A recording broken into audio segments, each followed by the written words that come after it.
champions! Champions of Europe finally! History made in Istanbul!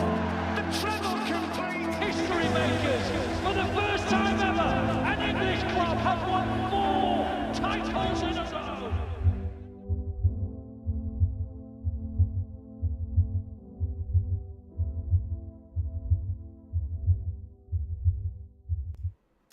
Hello everybody, welcome back to Typical City. I am so nervous for this one now. The team news, what is he doing? What is Pep Guardiola doing? Why? Why Blues? Can anyone tell me why? I know why actually, Pep's already said why. He's given his reason, but come on man. There's so many problems with that reason for me. To come out with energy? Then why are you playing De Bruyne? Do you know what I mean? The whole argument of we needed energy, so we're going to drop Grealish and Doku. But sticking with the theme of energy, we're going to stick with Kevin De Bruyne, who's probably the most lacking energy player I've ever known, to be honest. He is not an energy player whatsoever. He's a quality player. Going off form right now, Jack Grealish, Jeremy Doku. We only need to go back 3 days to look at how well they played. How is both of those players not playing? One of them I'll be like, okay, fine, Grealish isn't playing for the reason being energy, if he's picked up a knock in training or something like that. But Jeremy Doku as well. I don't get it, lads and lasses.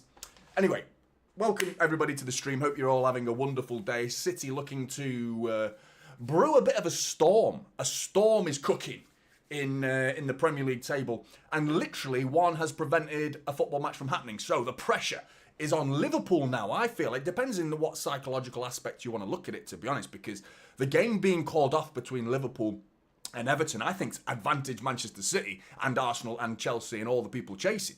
So I think this is a good day for City, but the team news, after the game got cancelled, I was like buzzing, mate. We're going to send that same winning team out against Palace, we're going to beat them, and we're going to finish the day 6 points behind leaders Liverpool, who, a week ago, were fucking 11 points ahead of us. Do you know what I mean? And now all of a sudden we're 6. Like that. Obviously a game in hand, I understand that, but that's points on the board. Points on the board is way more important to me than games in hand. 100%. 100%, and now we've got the opportunity to do it. So advantage City. Then, about 20 minutes ago, an hour ago now or so, something like that, the team news comes out and it was like, I suddenly shrank a little bit in my chair and I was like, oh no.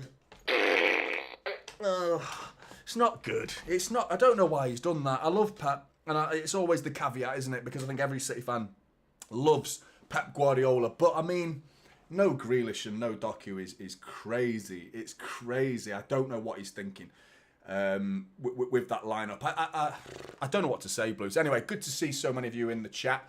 Early Josh was... no need to apologise, mate, but thank you very much for your super chat. Hi, mate. Sorry I wasn't able to support your channel last game. I was at that game, and we are off and running up the City 3-1 today. What's your thoughts? No need to apologise if you can't make a stream ever. No, there's no obligation to be here, but your support is very much appreciated, mate. Thank you very much. My thoughts are, I think 3-1 today as well. That was my predicted scoreline in the preview that I did. And I'm sticking with it. I'm sticking with the 3-1. It's just, we haven't kept a clean sheet since Chelsea. First game of the season. Away from home, I'm talking about. Away from home clean sheets. At home, we obviously have kept a few clean sheets. We kept one the other night against Nottingham Forest. I was hoping to build on that. But 2 of the players that were very much a part of that clean sheet are injured. Again, something I went into the preview with. I got hope from Pep Guardiola's comments. I read between the lines and I got it wrong. I added 2 and 2 and got fucking potato. Do you know what I mean? I got completely wrong. And I thought he was hinting that there is a possibility that Akanji could play. Akanji playing today would be great news because the system would therefore make sense. We could see... I've gone Lewis, central midfield, today. I wouldn't be surprised if he goes left back because he did that against Brighton. I would not be surprised to see Rico Lewis play left back today and Walker right back. Gvardiol and Diaz as 2 centre-backs, with Lewis given the option to come forward a little bit down the left side more than being central. We'll have to wait and see. He did that against Brighton, so that's the reason why I'm thinking that's a possibility. But, I mean, Adrian, I don't know, mate. That's what the whole thing's been about, to be honest. The whole start of this stream. And I was able to get started early as well, because I got the team news organised nice and early, because sometimes it takes fucking ages, because I tend to guess the team news, make that graphic that you can see on your screen. I guess what it is first, so I don't have to make as many changes. And I got the Crystal Palace side pretty much all but right. But anyway, let's talk about that, in fact. The Crystal Palace side, get that out of the way. Dean Henderson in goal. 10 out of 11 I got right. So the only player I didn't get right is Hughes. Mr. William Hughes in the middle for Crystal Palace. But the back line, call it a back five, call it a back three, without the ball, which I'm hoping is for the majority of the game today. The majority of the game, I'm hoping Crystal Palace do not have the ball. But it doesn't really matter nowadays, does it? The amount of times we have more possession. When we had more possession, did we have more possession against Spurs and we lost 4-0? So, do you know what I mean? I'm not sure possession really means anything nowadays if you're not creating chances. So, Chalobah, Lacroix at the back, Mark Gay, someone, again, I stressed it in the preview, we should be looking at him. We should be looking at him in the summer. I think he's a quality player. Can play in midfield as well. Has done already this season for Crystal Palace. Played in midfield for them already this season on more than one occasion as well. So, yeah, a quality player that I'm hoping is crap today. Right wing back Daniel Munoz, left wing back Tyrick Mitchell, in the middle Jefferson Lerma and Hughes. In the advanced positions but not maintaining much width, you're going to see the width from Munoz and Mitchell today. I think Eberechi, Eze and Ismaili Sarr, they're going to be tucked in nice and narrow to support Jean-Philippe Matata. That's the best French accent you're going to get all day long. That you're not getting a better French accent anywhere else. So like and subscribe if you're enjoying that French accent. And I'm going to stop doing it now. So anyway, Josh, thanks again for the super chat, mate. I'll be honest, still giving ball away and gifting a player like Wood through one-on-one. We need to stop doing sloppy passes. We got away with that one. 100%, mate. 100%. It was concerning. But I feel like we got a bit of luck against Nottingham Forest, that we've just not had any luck in these previous games at all, where I think Ortega, I would like to give credit to Ortega in that. It's a bit of a stretch, bit of a leap. I'm making it up as I go along a little bit there with that one. But to be honest, I'm going to say his presence is what made Chris Wood, because he went through on goal and I was thinking this is going to be 1-1. But then I looked at the angle from behind Chris Wood as he's bearing down on goal. Ortega, mate, he's fucking massive. He is massive. And I don't know how he makes himself look even bigger than he actually is. I don't think he is that big. I think he's about 6'4". I'm 6'4". I don't look that big. Do you know what I mean? He's a big guy, mate. He's just like, boah, it just goes massive, arms everywhere. I swear he grows an extra limb or something. But the intimidation factor for me, what I thought was a big reason why Chris Wood went through on goal and didn't really look confident in, and he went for the near post. Again, Ortega had that covered. Far post had it covered. So I'm going to give it Ortega, that one. But you're absolutely right, mate, because the pass from Kevin De Bruyne, even though he gets man of the match off me, and most City fans gave him man of the match, good reason to give it to Doku, good reason to give it to Jack Grealish. But I think a little bit of a sympathy vote, to be honest, a bit of a nostalgic vote there to give it to Kevin De Bruyne. I'm not going to lie, I felt like a little bit more of a sentimental man of the match for Ortega, for Kevin De Bruyne. So, yeah, even though he gave the ball away, we could have talked about a very different Kevin De Bruyne performance, because we're talking seconds later, he goes up the other end and makes it 2-1, batters it into the top corner. Love that from Kevin De Bruyne. Great play from Jeremy Doku as well to get the assist as well. So, I mean, yeah, fantastic. And it makes it very easy for someone like myself to talk about Kevin De Bruyne and the exciting things that he brought to that game. But then, in terms of how it could have gone, it could have been a very different game, couldn't it? And you know, and we coulda, woulda, shoulda. You know, it's all ifs, buts, and maybes we're dealing with right now. But we have to deal with facts as football fans, don't we? Because we can constantly look at the what if that went in, what if that went wrong, or what if this happens, what if that happens. I mean, we'll never get anything done. You'll know. I mean, God help being a football manager if that's the way you think. You know what I mean? You have to think positively. Which, sticking with what I just said, which is why I find it very surprising that he has not kept Jack Grealish and Jeremy Doku in the side. Because it's a case of, oh, what if Jack Grealish gets injured? What if Jeremy Doku gets injured? Mate, we've got to play them. They played 3 nights ago. We've got to play at least one of them. To not start Doku or Grealish, one of the two. And to put Lewis in, who's, yeah, energy. Guaranteed energy from Rico Lewis today. But, I mean, are you going to get that control from Rico Lewis that Jack Grealish offers you? You know what I mean? You give that ball to Jack Grealish in a telephone box with a defender in the box, in the telephone box with him, he won't lose it. He'll still keep hold of it, even in a fucking telephone box. There aren't many players in this squad that can do that. and he was receiving it in tight pockets of defensive midfield pockets as well, not in the attacking midfield areas of the pitch. I'm talking about collecting it off the back line. Something I would love to see Núñez in that position today, but that's the reason he will not play there, because Pep doesn't trust him in that position. And I'm not sure I do either, but there are other areas of Núñez's game that I think are something we do not have in defensive midfield at all, a physical presence. Jack Grealish is not soft. I do consider Jack Grealish to be quite a physical player. We saw that beautiful sliding tackle / block that he did against Nottingham Forest. I'm pretty sure Ruben Diaz was going to get behind it as well, but it was Jack Grealish, mate, leaping in front of him. So even though that's not quite, your physical presence, it's still a defensive presence and an awareness, a sense of danger that Jack Grealish clearly had in that moment, and leapt in front of it, dives in front of it, and blocks a potential goal from happening. So, yeah, I mean, I don't see why, but Núñez definitely does offer that. He might not be a cool, calm and collected defender, but he definitely offers a defensive presence. I mean, go back to the Wolves game where John Stones wins the game in the 97th minute. Again, a couple minutes before that, Núñez was at the other end of the pitch preventing a Wolves counter-attack. So, yeah, brilliant. Anyway, Ryan, good to see you, mate. How you doing? Savinho will get his first goal today. Also, chair. The chair's got some big stuff coming soon, mate. The chair has got some big stuff coming soon. How's everyone doing in the chat anyway? Good to see you. Have you noticed you're up here today? You guys are above me, so rather than me going, whata, and whata, I'm over here today. You're over there. So good to see you. So now all my eyes have to do is this, which is nice and easy, so I can talk to you. And what you've said is like this.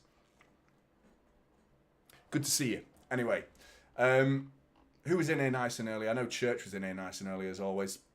Confidently predict that there will be at least 22 saturated players by the end of this game.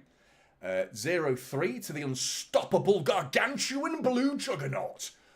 Love it, Church. And yeah, definitely going to be 22 saturated players today. 100%, mate. What do you make of the Liverpool postponement? Is that a good thing or is that a bad thing? I can only really see that being a good thing, because today they would have already played right now. And let's say Liverpool had won. How would you be feeling right now? How would you be feeling right now as a City fan with the team news added into that conversation, added into the question? How would you feel right now had Liverpool picked up 3 points today? You'd be shitting yourself. I would be shitting myself. I'd be very, very concerned. I really would be.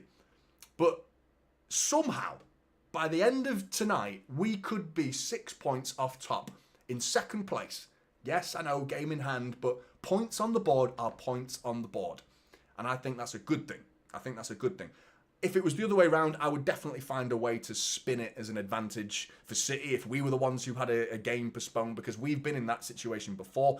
Back in 2014, Istanbul, who remembers that? 3-0 up at half-time, Liverpool, and they lose the game 3-3. That same season, we had many games in hand. In fact, I'm sure it was like 3 at one point, because I can't remember why we ended up so far behind in terms of the number of games. But yeah, we ended up so far behind and we won them all, so that's what really matters at the end of the day. It is getting the wins. But good to see you, Harry. How you doing, mate? Mr. Always Blues in here as well.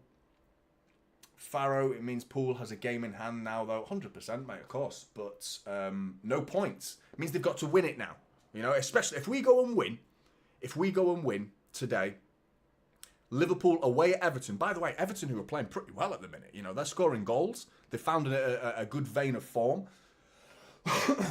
So I'm curious to see how soon that gets rescheduled, because Everton are actually in form right now. So it could be a good thing for Liverpool that they're not playing this Everton side, who are in form right now, and the game gets rescheduled for, 4 or 5 weeks away? And in that span of time, Everton fall apart and start being shit again and stop playing good football.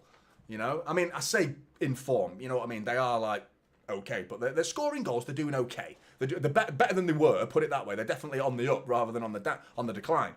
So if Liverpool face that Everton side, there's obviously more of a chance for Everton to do something, take some points off them, potentially. But it depends on the form that Everton can maintain between now and that fixture, which is going to be the one fixture that they look at. It could get rescheduled towards the end of the season now, this game, because it's so chock-a-block. The season schedule is like, where do you fit it in now? Because the FA Cup's being crammed in. Liverpool have got Champions League football that they are clearly going to progress because they're top of the Champions League table as well. So they're going to be in the latter stages of the Champions League. So how do you fit in this fixture? It's going to be squeezed in towards the end of the season, I think, which could add a huge amount of pressure to Liverpool's title chances. And this is great. It's even better news for Arsenal, to be honest, because they can close the gap closer to what we are as well. But Cheese Toasty, good to see you, mate. No Grealish, sad face. Yeah, mate. It's depressing.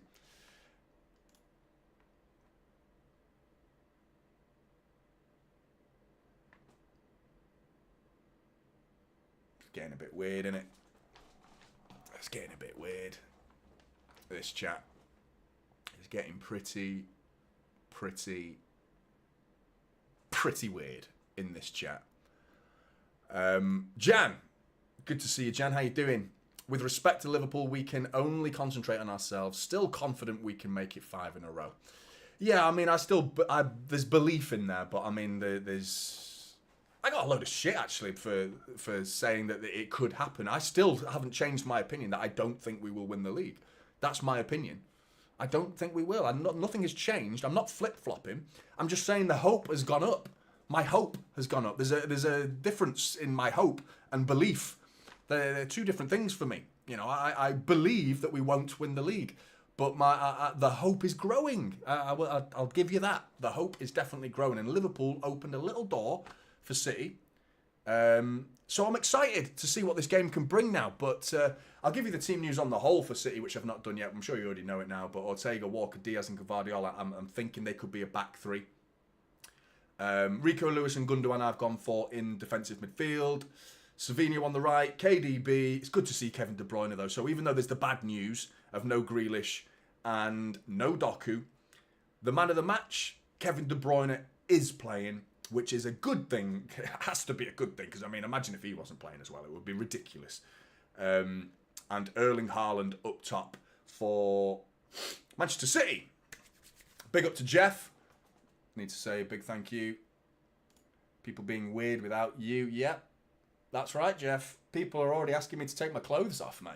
So, yeah. I'm not sure it's good that you're here, to be honest, because that could be worsened. It could be worsened by your attendance, to be honest, because you're one of the weirdest fucking guys in the chat. But big up to Jeff, everybody. W's in the chat for Jeff, because without him, 3 o'clock kickoffs are a no-go on this channel. So thank you very much, Jeff, for making this 3 o'clock game a watchable game for me. And it's just popped onto my screen. What, we got 9 minutes till kickoff. Oliver Glasner, manager of Crystal Palace, looking to do damage. What do you make of him? Because I think, let me turn that down. Is that he looks like he's got potential as a manager for me. And I was surprised at his comments after the game where Palace beat Ipswich.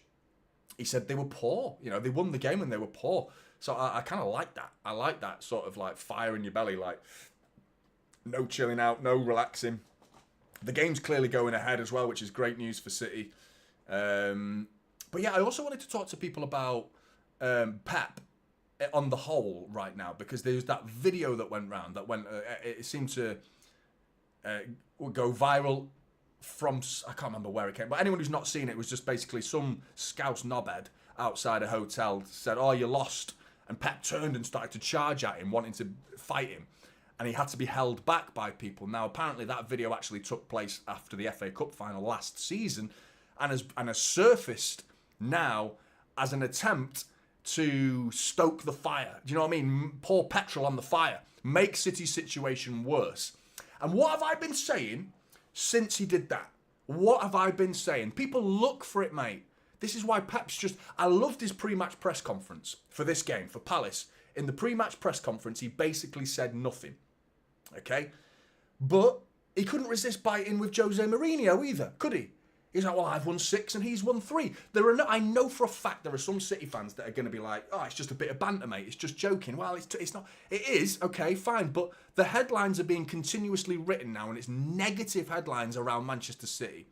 You've got the losing streak continued.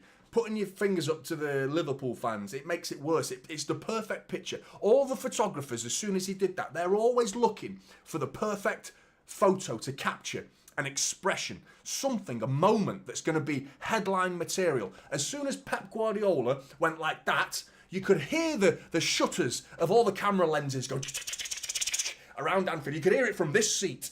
Big up to this seat, by the way.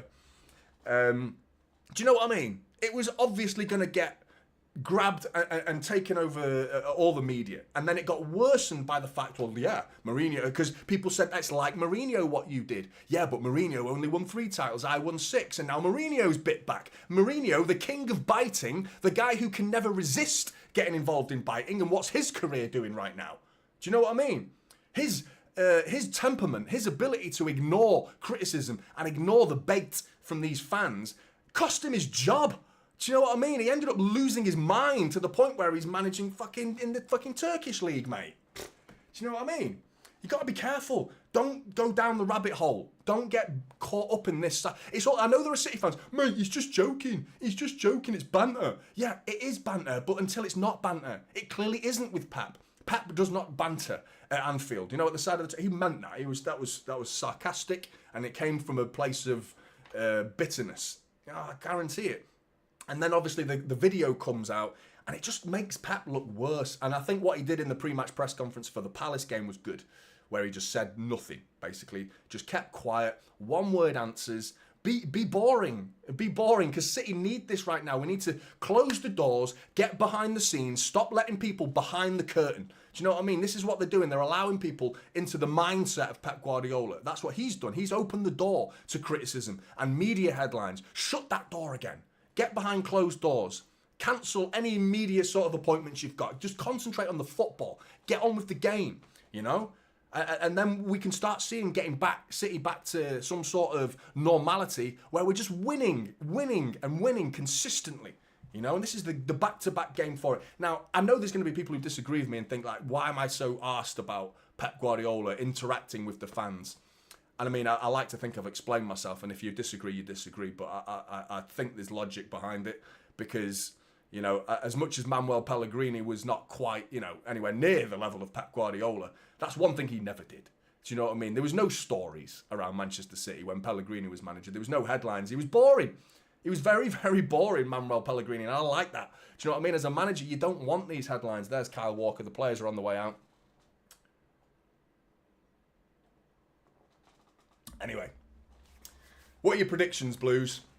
Don't forget to hit the like button if you haven't already, and consider subscribing if you're new. And yeah, if you're interested in becoming a member, the link is in the description below. So yeah, teams are on the way out. Crystal Palace, Manchester City donning the modern version of this. Jeff chilling on the screen for bloody ages again. I'm terrible for it, aren't I? Terrible. Anyway, Jeff, how you doing? Have you recovered? How's your hangover, mate? Because I remember in the last chat you were shit-faced, and you were sending requests to me about coming to America and stuff. I also vaguely remember something about a £10,000 super chat in this stream, something along those lines. That's how I remember it as well. I don't know about you, because you were drunk. I'm sure you probably don't remember it, but it was something along those lines. About a 10, 15 grand super chat, I think you said. I'm joking, mate. Don't be said. Any super chat is not necessary on this channel. I like to think I'll speak to as many of you as possible. But what we're saying here, we got Comas going 3-1. Arzane going 2-1. The Creator going 3-1. James 6-0 City. Captain Kringles 2-1 City. Wait, is that 2-1 Palace? You. Good to see you, Adam. It would be a shame if this terrible wind blew Kyle Walker all the way to Saudi Arabia. Fucking hell, yeah. Do you know what, mate? I think there's going to be a mass overhaul in the summer, and I've heard things coming out off the grapevine within the club that they kind of regret some of the decisions that they made in the summer. At least they're owning it. Do you know what I mean? At least they're owning it. Let me just sort this little microphone out. There you go. Yeah, so there is a lot of work that needs doing with this squad. A lot of work. And, yeah, I think we'll see some good activity in the summer. I'm really interested to see what they're going to do in January, because there's a lot. The Bruno Guimaraes rumours just do not go away, do they? They continue to surface. And apparently it's coming from inside Newcastle rather than City, stirring the pot. And apparently a reasonably reliable source that City, or Pep, wants City to go hard for Bruno Guimaraes in January.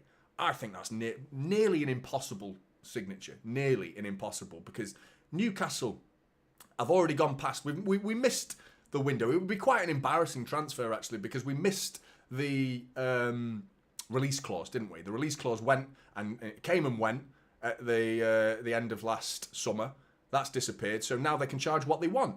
So rather than paying the release clause, which I don't even know what it was at the time, I can't remember, but now we're looking at upwards of over £100 million we're probably going to have to fork out for Bruno Guimaraes, in particular because of the fact that we are struggling as a squad. Newcastle will know that. They want to challenge us as Premier League title challengers in the long run, so they don't want to sell the heart of the Newcastle midfield, arguably their best player, to the team they're trying to emulate. They're trying to become us. They're trying to be like us. So why would they sell us their best player? You know, they won't make it if they keep doing that. So, yeah, I think the PSR will have something to say about that. FFP, whatever you want to call it, that'll have something to say about it. Maybe Newcastle have to sell. We'll have to wait and see. But Micah, good to see you, mate. Hey, bud, my weekly contribution here, hoping for a win. Mate, that's not needed at all, but massively appreciated. Thank you very much. I didn't realise that's a thing that you were doing. Very kind, mate. Very kind. Really appreciate it. That's always going to end up on the screen. If you just have to write that, and I'll definitely click on that. When I was a kid, I say a kid, I was a teenager. I got a City shirt that said "I number 8 United" on the back of it. Super funny, super hilarious. Like, what a clever, funny man I am for doing that. And within about a week, I think I went to a City game, or I was out and about wearing it or something like that, and I ended up taking it home, and after about a week there was like 3 different cigarette burns in the back of my shirt. I didn't feel it. Luckily it didn't burn my skin. I didn't even feel it, but I took the shirt off when I got home and I was like, oh, someone's burnt the shit out of it. Kind of asking for it a little bit wearing a shirt like that, aren't you? But the game's about to get underway here. Hope everyone's good and hope everyone's ready for a difficult match. I think this is going to be tough. It's going to be really tough. Good to see you, Clara. How you doing? Right, game's about to get underway, and it's Palace who's going to kick us off. And we're off. Eze kicks us underway. Come on, City. Buzzing. Oh, but no, not buzzing at all. Mateta's in already. Ruben Diaz with problems. To the byline. Gvardiol has kept it in. Jesus Christ, what a start. What a start. Can you believe it? Given away. It was that Gundo. Haven't even time to settle and we already look all over the place. 28 seconds in. Oh. Right, calm it down now. Get some shape. That was one long ball over the top, caused Diaz to turn and face Ortega, with Mateta closing in on goal. It was dealt with, but then the clearance, or not a clearance, a pass from Gundogan out from the back was intercepted as well. The danger's not gone away. Jeff, you're a legend, mate. I wasn't too bad. Maybe a 6 out of 10. No hangover, fortunately. Offer still stands. Come to America and I'll put you up at my mate's hotel. Jeff, you're an absolute legend, mate. And it's, I reckon it's going to happen one day, mate. Don't know when. Need to sort my own house out first before I start living in someone else's in America. Do you know what I mean? I mean, this is my house right now. I'm living in it right now, but I need to sort it out big time. So Palace dominating the football so far. Nunes on the left, Savinho on the right. Let's have a look, because I think it looks like Rico Lewis is playing left back, like I said. But I'm not convinced yet because I haven't seen enough of it. Yeah, there he is, intercepting from the left-back position as well. Definitely left-back. The question is, what does he do with the ball? Is he going to maintain width? He's doing it now. He's staying in that left-back position. He's constantly looking at Núñez, who's the player in front of him in terms of on the left side of Manchester City's starting 11. Now he's inverted. There you go. Yeah, he's definitely going to invert. So, yeah, it's left-back without the ball, and he's tucking inside quite high up the pitch. It's only really Gundogan who's deep. But Núñez on the ball on that left-hand side into Gundogan. Back out to Josko. We need a... we absolutely need a what's it? What was I going to say? Jeff with the super chat, mate. Thank you very much. And the prediction. City 2-0 versus Palace. Savinho to score first in the first 20 minutes. Jeff, mate, come on. It's about time we pulled one out the bag for you, Jeff. Ball across, Núñez over the bar. Poor, really, from Núñez, to be honest. Needed to wrap his foot round that.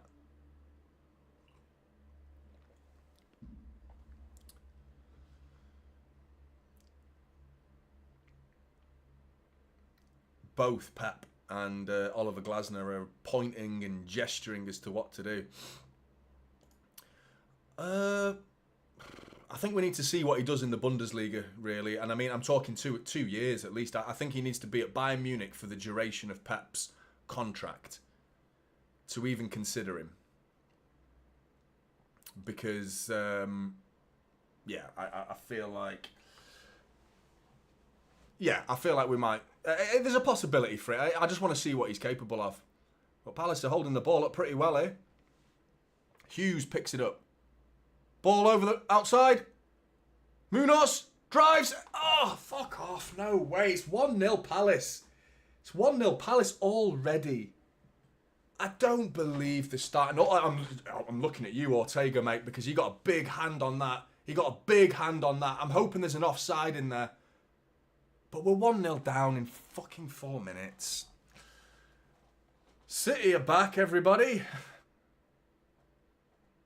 Kyle Walker's played him well onside. Ooh, it's closer than I thought, but he looks onside to me. And Ortega, I mean, should he have saved that? I mean, Rico Lewis is all over the place. VAR are looking at it, but I mean, it looks onside to me. I'm praying there's something, a little toe or something.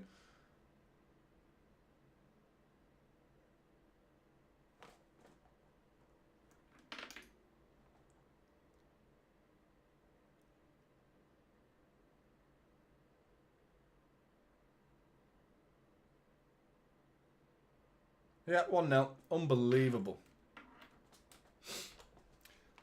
Oh, mate, that's it. We never win at home and we never win away. We lost last week and we lost today, but we don't give a fuck because we're all pissed up. MCFC, okay. Come on, City.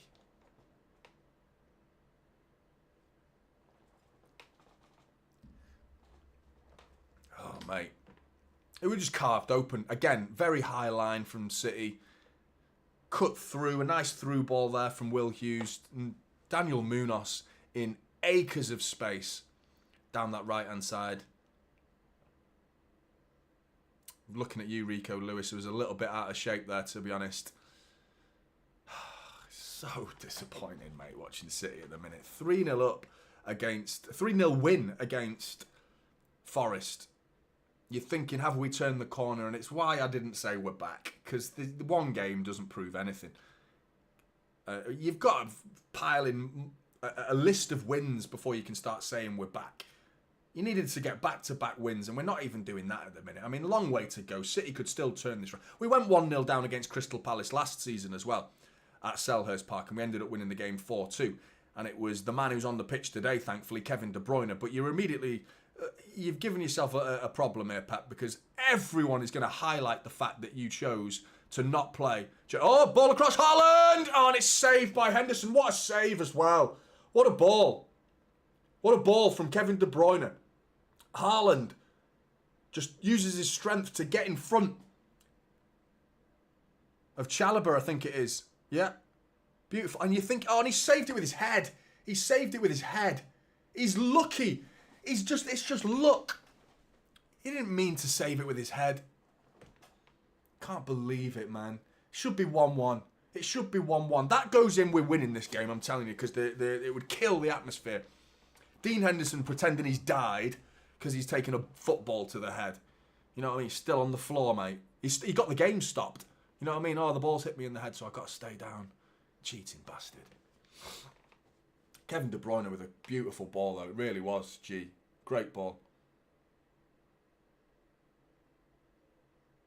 But Rico Lewis's positioning there. Kyle Walker's like not in line with the rest of them. He's the one who plays them onside.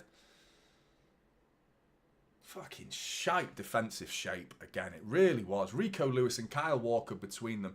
Rico Lewis has got to be further over than that. He's either got to push up, which, I mean, that's pointless if Kyle Walker stays where he is, and Kyle Walker's got to push up as well. The two of them together. That's the thing with a defensive line. If you don't trust each other, the defensive line has to be connected. It can't be a zigzag line. It's got to be a line. It can't be this like, oh, I don't trust my defenders. Mr. Kyle Walker, who apparently trusts his pace, you know, and teases players to go past him. Like, go on, beat me. Timo Werner, 3-0 down. See if you can beat me, mate. See if you can beat me. Okay, I'll beat you. And he did beat him. You know what I mean? Like, why is he doing that? And now you're thinking, okay, if that's the game you want to play, that you trust your speed as much as you do, you're clearly overly confident in that department right now because there's been numerous foot races he's lost this season, Kyle Walker. So he ain't as quick as he used to be. So why is he deep now then if he trusts his pace still? I don't get it. And Rico Lewis's positioning as well, like, not good enough. It's not good enough. Ball flicked on. Ruben Diaz to Ortega. He spilled it! Fucking hell. Ortega's not doing him or me any good because I've been a massive advocate for Stefan Ortega to play this season and he's not looked good so far.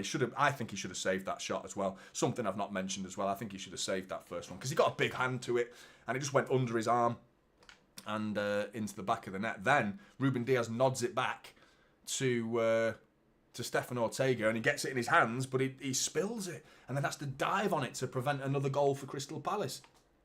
Come on, City.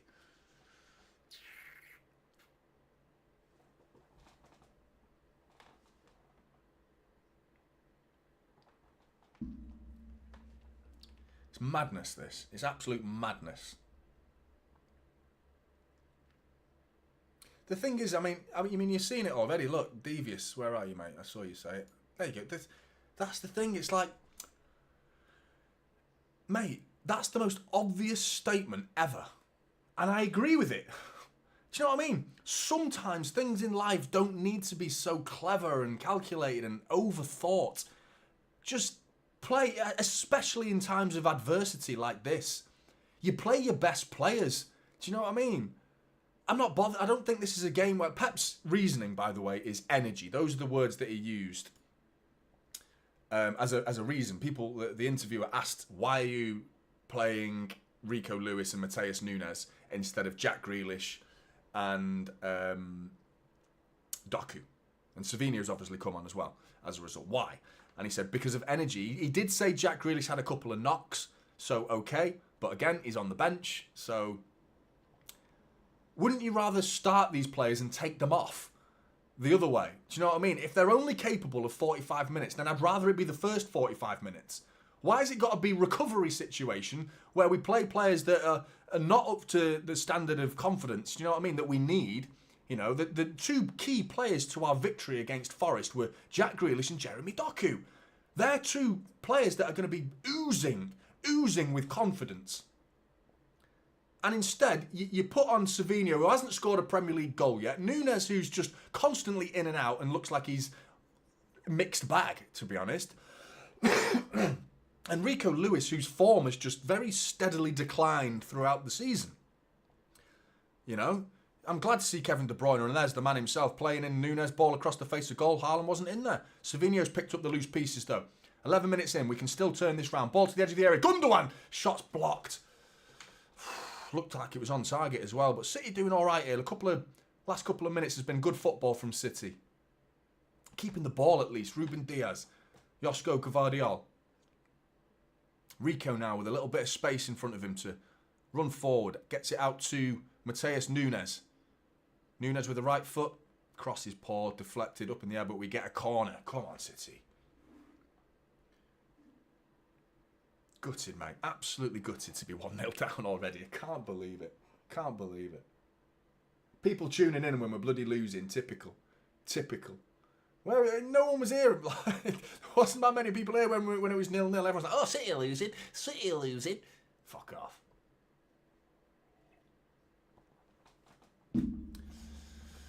De Bruyne. Corner ball. Gvardiol over. Goal kick. He leaps, doesn't he, Gvardiol? He's got a proper jump on him, hasn't he? And he gets up high there, but over the bar.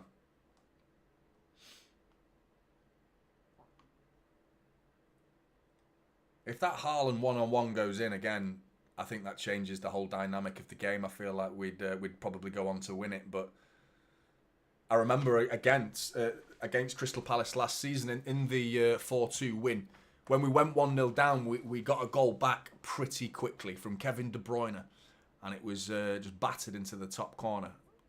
But I swear it was like 5-10 minutes after they scored. And that set the tone then. It popped the balloon of atmosphere at Selhurst Park. Kyle Walker's chasing this to prevent it to go out. Getting cocky, Kyle, mate. He tried to play it off the defender. Rather than just kicking it out for a throw-in and getting our defence into a shape, he's tried to be clever, Kyle Walker. You've fucking about with it on the byline, mate. What are you doing? He got the ball to the byline, prevents it from going out for a goal kick, and it's like, okay, if you've got no one to pass to, just batter it up the field, mate. Get it up the pitch, or smash it down the line, maybe out for a throw-in. Instead, tries to be clever and trying to kick it off the shins of the Crystal Palace player to try and win himself a goal kick. He doesn't. The ball stays in play. Crystal Palace get the ball back and they cross the ball, and Mateta just skims the top of his head, and it could have been deflected off the top of his head and it could be 2-0. It's these things, man. You can't be doing that. It's just simple. Why do you always try to do the audacious now, Kyle Walker, mate? You've never been capable of it. Where's this arrogance come from? You used to be Mr. Simple, Mr. Basics. Everything I do is boring, simple, quick, and efficient. Do you know what I mean? Where's that version of Kyle Walker gone? Why is he trying this stupid shit? Fucking think about it, mate. It goes back to last season when he tried that back heel against Sheffield United. You know? When Rodri ends up winning the game at the end of the game, and it was Kyle Walker cross, by the way, that he actually redeemed himself a little bit. But we would never have been in that situation if Kyle Walker didn't try and back heel it against Sheffield United. That's how far back this craziness seems to go now. You know, where's his head right now, mate? Where is he? He's like floating about, man. His thoughts are not sensible at all. D, thanks very much for the super chat, mate. Back to regularly scheduled programming then, eh? Expecting nothing less than our current form. Not writing us off yet, though. Come on, City. Yeah, I know what you mean, mate. I know what you mean. Don't forget to hit that like button if you've tuned in. Please, because it massively, massively helps. Come on, City. Come on, City.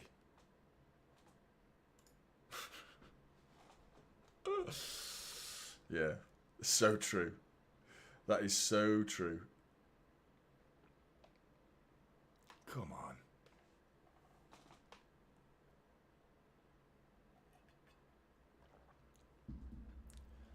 Rico Lewis nearly getting caught on it. Josko Gvardiol trying to help him out. That's what you do, mate. Just get it down the line. It's fine. Yeah, no problem. That's fine. He just booted it down the line. Look, yeah, fine. We haven't got the ball, but it's out of danger. You know what I mean? We're not in danger anymore. Jefferson Lerma nearly got caught on the ball there.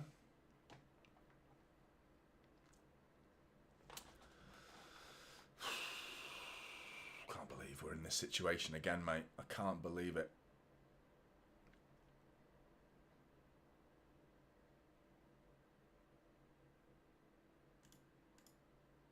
Are you? How much are you going to cost then? I'm having a Chinese later, actually. beef fried rice with a little pot of satay sauce to pour all over it. That's my dinner later, sat in the fridge. Looking forward to it. I'm looking forward to City winning this match, to be honest. And I'm not sure at the minute. It's not looking likely. I mean, I had that Haaland chance, mate. And it wasn't really a bad finish from Haaland, to be honest. Because I think he saw Henderson's gone low. He'd lowered himself. But obviously, he went down low. But it smacked him in the side of the head. Gutted, because that was the one. And there you go. There's an example. He's kept it in, Gvardiol, and somehow sent Haaland away as well. His bad touch has given City an opportunity. Ball back to Haaland. Oh, it's gone. It's so frustrating. So frustrating to watch. The ball out from Ortega to Josko Gvardiol. He miscontrols it, Gvardiol. Lets it run underneath his boot. Nearly goes out for a throw-in. Because he's panicking, he just boots it down the line. Inadvertently sends Haaland through. You know, and then Kevin De Bruyne joins in the party, gets the ball off Haaland and tries to give it back to Haaland. And it just behind him, a little deflection takes it out of the path of Haaland. That could quite easily have been 1-1. But again, it's a little bit of link-up play between Haaland and Kevin De Bruyne. And I think those are the two players that are going to decide this game. Those two right there. It's going to be Haaland or De Bruyne is going to decide whether we get points today or not. You know?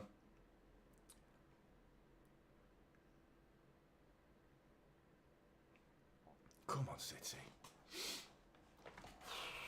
18 minutes in and 1-0 down. Arguably, we probably should have got an equaliser by now. Not creating major chances other than the Haaland one and that one just there, but we've taken control of the game a little bit better than I would have thought we would have done, considering we went 1-0 down. But you do wonder if Palace have just gone into their shape now and thought, right, now we've done our bit. Now we've got the lead. We've got something to hang on to now. We'll just chill.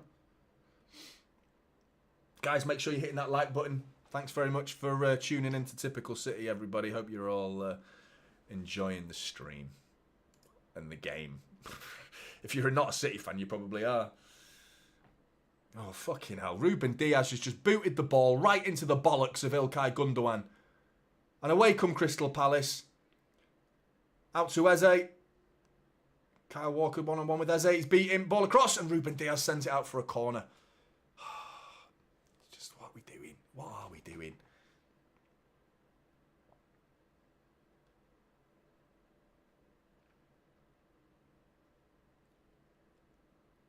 Trying to find the stats for the opening, for the start of this game.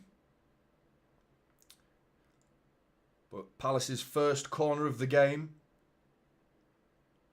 City got some defending to do.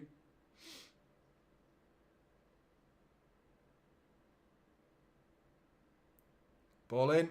Oh, over the bar. Sort of like bobbled across, went across the face of the goal. No one really got a good touch on it to clear it. Makes its way to the edge of the box where Jefferson Lerma was waiting, and it was a horrific, horrific finish over the bar.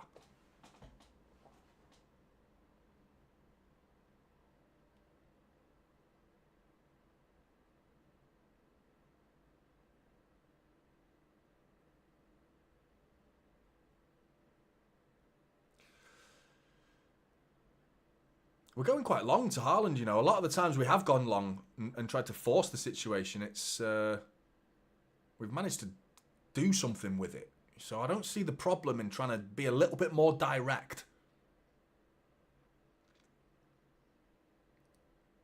Mateta's held that ball up. Ruben Diaz wanted it to be a handball. But Palace have got the ball in City's half again.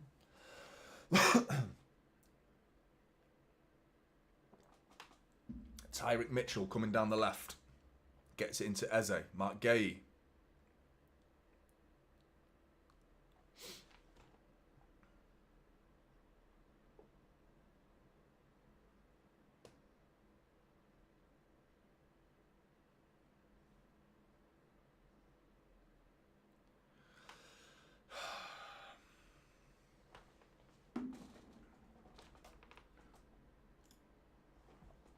I'm all right with Gundogan. I'm okay with Gundogan. I think his form's been rubbish this season. Gotten away with another one here because Eze went through on goal. But he was offside. It was a good block from Ruben Diaz in the end, but yeah, it's...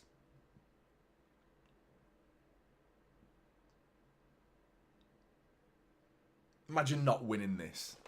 After beating Forest.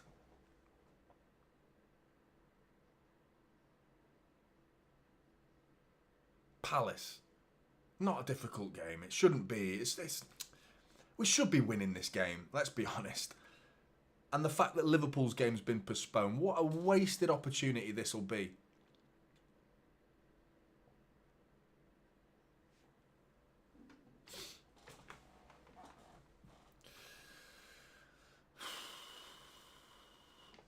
That's exactly it, Mark. That's exactly it, mate. I don't get it. No, I'm not underestimating them, AL. I'm not underestimating them, but I'm clearly overestimating City. That's the difference. Do you know what I mean? It's like, yeah, Palace, any Premier League side you don't underestimate. You don't underestimate anyone in the Premier League. I'm just talking about City. The facts are we should be beating them. But so far, it's been a reasonably even game. But Kevin De Bruyne has a chance to change that ball across. No, cleared. Gundogan. Off the post! No, you fucker! Savinho, wide of the mark. Oh, what an effort from Gundogan. It just made its way. What? Oh, this is the look that we're just not getting. I swear we got it against Forest. We got a bit of luck because Chris Wood should have made it 1-1. And this is the game where it's just all going back to no luck whatsoever. Hits the post from Gundogan. Then Savinho. I don't know why he didn't hit that first time with his right foot. Why? No one was set. Do you know what I mean? No one was set. If he just hits that hard with his right foot first time, just concentrate. Get your side foot through it. Drill it. Keep it down. On target. Henderson was still trying to get back onto his feet. But instead he controls it. Gets it back onto his favourite left foot. And instead of hitting the target with his favourite left foot, he fucking balloons it wide. His finishing is atrocious, Savinho. I swear, I haven't seen him hit the target at City yet. He can't finish at all. He's had so many chances as well for City. Gundogan again, I swear, like, he keeps getting in the way. City trying to clear it and it keeps hitting him.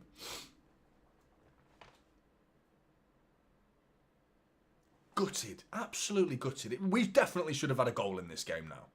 So as bad as it is to go 1-0 down from some stupid lapse of concentration again, and De Bruyne has given it to Will Hughes. This is it, boys. We're just giving it him. If we keep giving it him, we're going to lose the match. Will Hughes deflected, out for a corner. Kevin De Bruyne now, giving it away right in the middle of the park.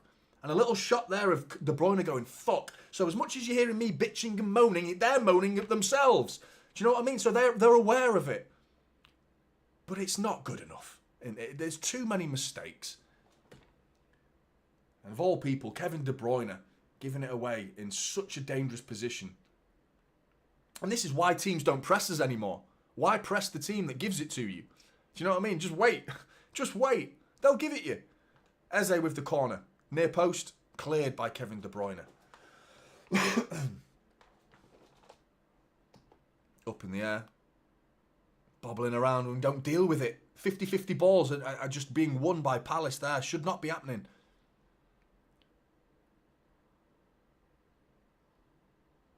Ismail Sarr. Hughes. Back to Mark Gay, pressed by De Bruyne. Frustrating, it really is.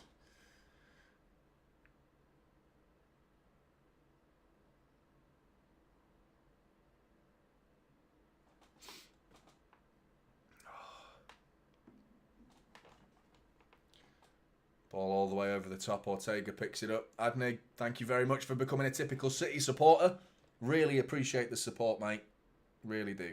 Thank you very much. Oh, and if there's who is it now? There was someone who I missed who became a member in the last stream and I completely missed it. A name I didn't recognise, and if you're in the chat and I didn't say thank you for becoming a member, I apologise because I missed it. Sorry about that. Haaland laves it off. That was for De Bruyne, but Bernardo Silva takes it and gives it away. Walker and Diaz between them.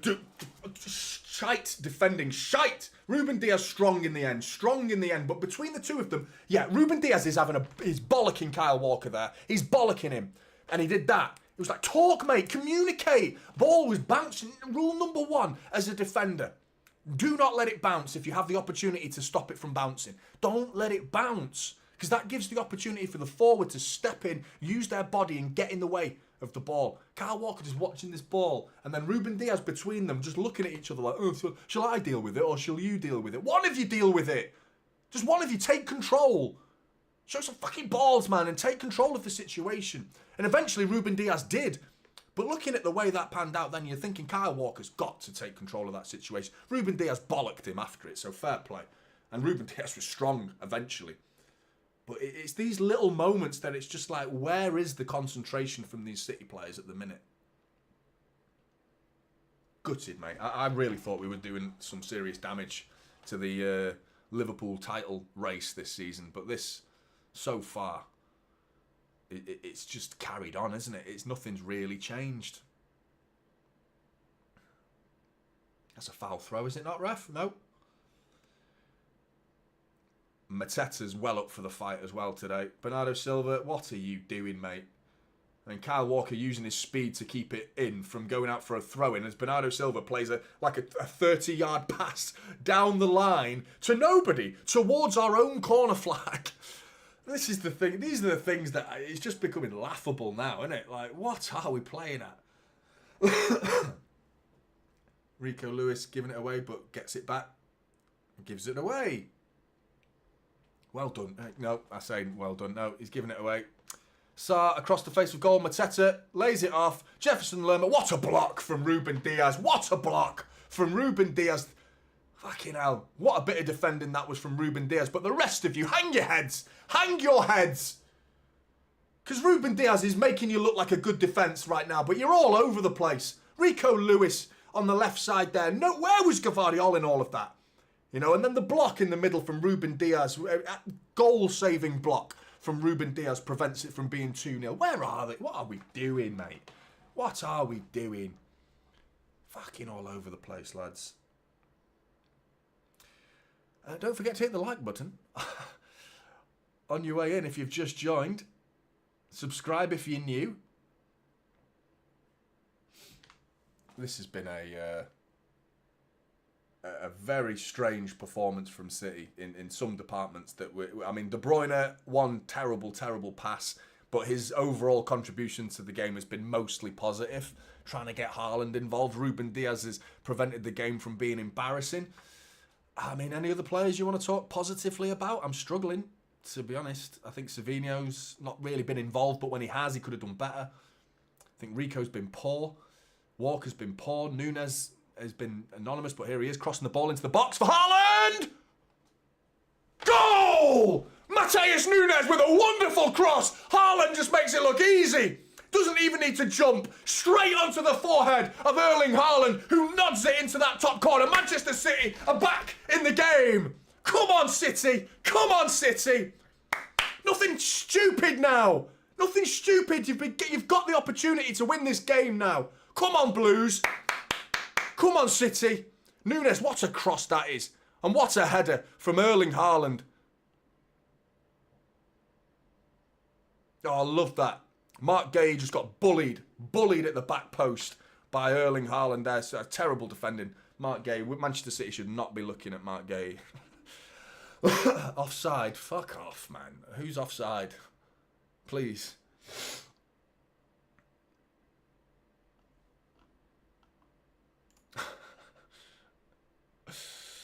Yeah. 1-1, not offside. Come on. Fuck you know. That was a good goal, man. That was a good goal. Now, half an hour gone. City back into the game. Deal with it now. Nothing stupid at the back. That back line is a joke. But who else do you play? What do you do? Do you know what I mean? What would you do in that defence?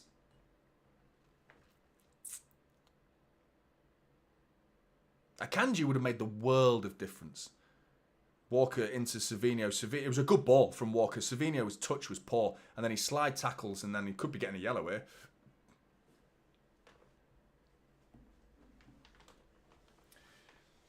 Buzzing. Haaland as well. Back on the score sheet Feels like it's been a while since I've seen Haaland score. It has been a while. Oh, yeah, sorry. Nice one.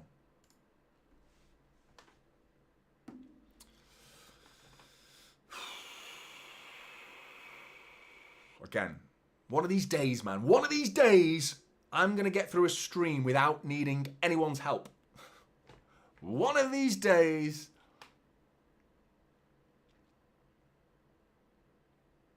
Free kick to Palace. It's quite deep as well because he's almost on the halfway line. He's only about 10 yards over the halfway line, but he's still going to lump this into the Manchester City box.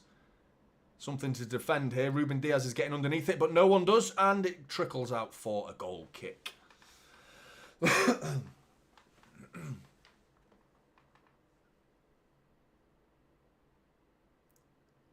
they're showing the Ruben Diaz block again. Because that is why it's 1-1 and not 2-0 right there.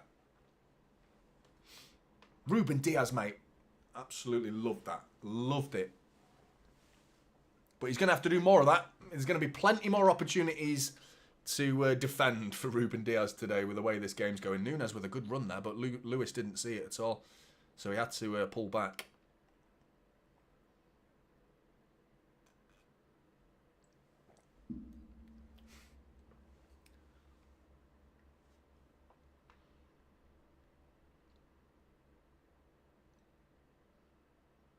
Why is that, Amy?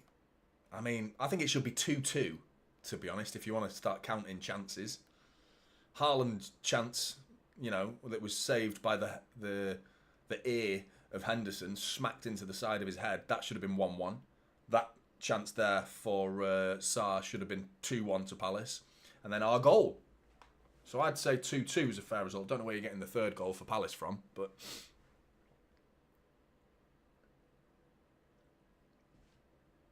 De Bruyne ball in. Henderson collects. He's a former rag as well, isn't he? He's a proper United fan, him as well, so he'll be wanting to win the game. Oh, man. Can't shake this cold at the minute, you know. Still coughing up all sorts of shite.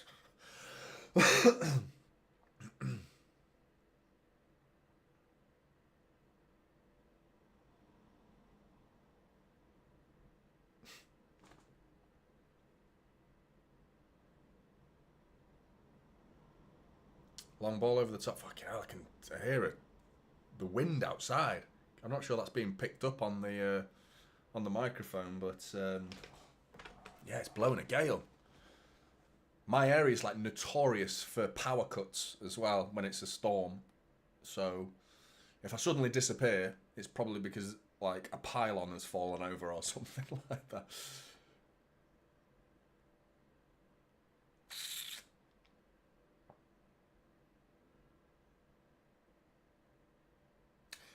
Unconvincing is probably the best way to describe this City performance so far. Unconvincing. But there is still glimpses of quality, though, in certain players. That's a foul, referee? Oh, Núñez, mate. Referee, I'm not sure there, referee, mate, to be honest. Núñez goes down, and maybe a touch too easily there, down in the court, trying to win a free kick more than anything. But, I mean, you always win them. You always get them.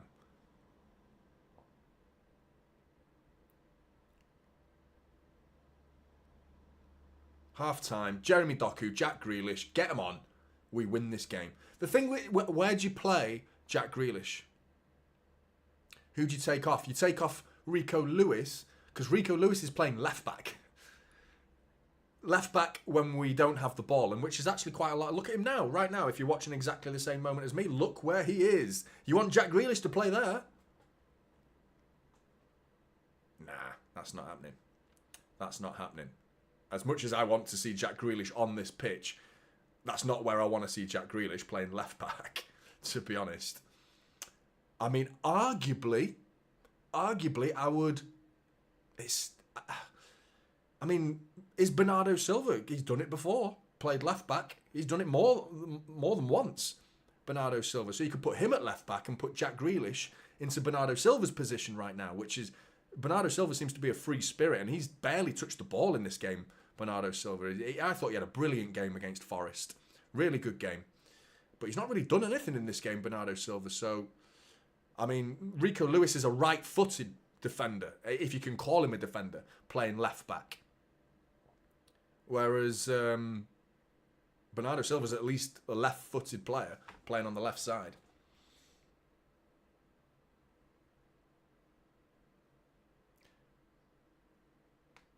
But then who plays in the middle? Because Gvardiol is playing centre-back. He's playing left centre-back right now. But that's the thing. There's always two positions to play. Well, for a lot of these players, it's with the ball position and without the ball position. You have to think of both. You can't just think Jack Grealish plays in the middle, but what does he do when we don't have the ball? He's got to go into left back. I think he could do that as well. I actually think Jack Grealish probably could play left back, but it's not. It's not normal, is it, for Jack Grealish to just be subbed on? You're going left back, mate. But Gvardiol's not filling me with nerves, with confidence. He is filling me with a lot of nerves right now. He really is. Long ball to Nunes. Good control from Mateus Nunes, who seems... No, he's offside.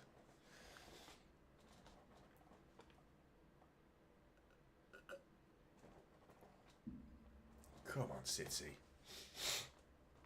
Don't forget to hit that like button. Smash the like button if you've just tuned in. It really helps. And subscribe if you're new. Oh, Kevin De Bruyne is giving a foul away there, has he? Yep. What would you do, Blues? What would you do in this situation?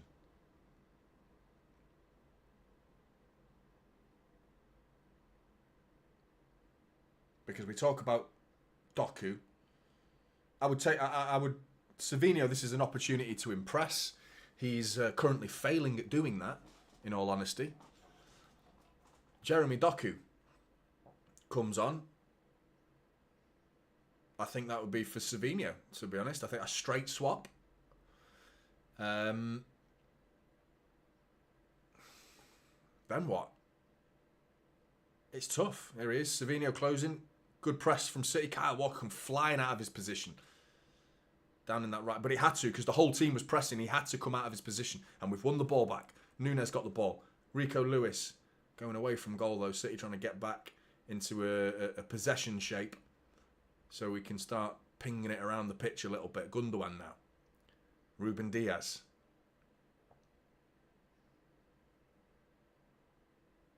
Walker. Who would you go for in January then? Because it's got to be a defensive midfielder, surely. Good touch from Rico. Gets it out to Nunes. A little bit of space for Nunes to start charging towards the Palace defence. Into the box. Chops it back. Into Rico Lewis. Oh, and it's a good bit of defending in the end. But a good football from City. Good football all round. De Bruyne is going to keep this attack alive for Manchester City. Gundogan out to Kevin De Bruyne. Looking to whip one in. Plays it inside. Lovely ball to Savinho. But his touch to Rico Lewis was a little bit under hit there and intercepted. But we've still got the ball. Nunes back out to De Bruyne. Heavy touch from De Bruyne, has lost the ball. But Gundogan's... No, he's not. We've still lost the ball. No, referee. Piss off, referee. That was a good move. Good football from City, that. Really good football. De Bruyne's heavy touch took the sting out of the attack eventually, though, unfortunately. And it was good. It was good from City. Good football. De Bruyne was involved in a lot of the positive aspects to that move, other than the fact that he eventually is the one that gave it away. But still, though, it was good. It was a good move. Gvardiol wins his aerial duel against Sarr, then gets the ball down the line, one for Haaland to chase. He can win that, does win that. But his header doesn't... None of the City players were switched on. It's going to be a foul. Free kick to Palace on the halfway line. Cricket Watch wants Zubamendi wants to leave Sociedad in 2025. KHRNG wants Zubamendi as well. Vice says Lewis is shit. Gundogan's shit.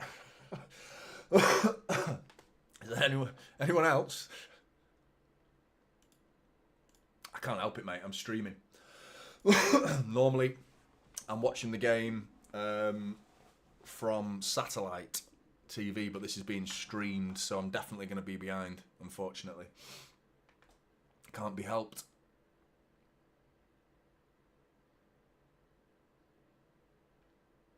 Hughes. Eze. Gvardiol deals with it. Gundogan clears it. One to chase. Gets it into Haaland. Oh, still on it. Savinho's got some space. That wasn't for him. That pass was not for him, but it ended up being a good ball. Savinho thinks about the shot. Over the bar from Savinho. Mate. Hit the target, man. Again, good move. Nunes did not mean to pass that to Savinho. You could even see that his reaction was like, oh, because it went past De Bruyne. And then he went, oh, Savinho's in.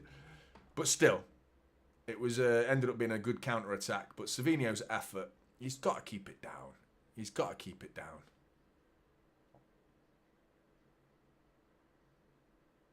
You think about the chances he's actually had over the course of the season, Savinho. The number of times he's had the goal in front of him. And it's just like, I'm not even asking him to score. Like, oh, he should have had 10, 15 goals already. Mate, just hit the target. Make the keeper work. You're not even making the keeper work. He's never going to go in if you don't hit the fucking target. You know what I mean? Just calm it in front of goal. Here he is, Savinho. Good ball from Savinho into Haaland. We're in business. We've got a man over there, Savinho. De Bruyne's ball across. Oh, what a move that would have been. What a move. De Bruyne just didn't get enough on it. It was a good bit of defending in the end. I think it's Mark Gay in the end who slide tackles into his own 6-yard box and clears it in the process. But it was a lovely move. It wasn't. It was Lacroix, actually, who clears it.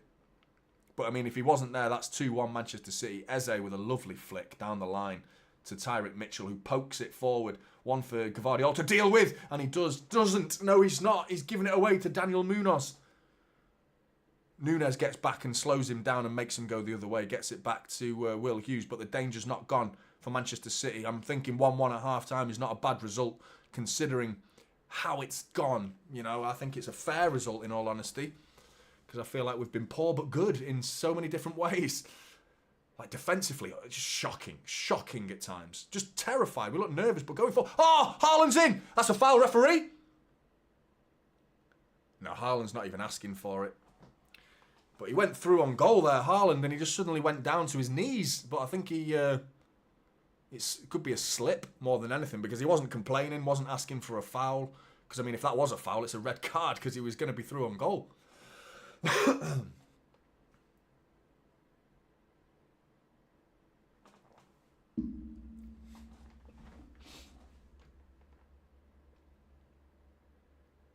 Yeah, don't forget to hit that like button, Blues, if you've forgotten, or if you're just tuning in. Ball down the line inside here for Gvardiol to deal with. He's got Mateta to deal with. Mark Gay's ball in. Ortega takes it. Well done, Stefan.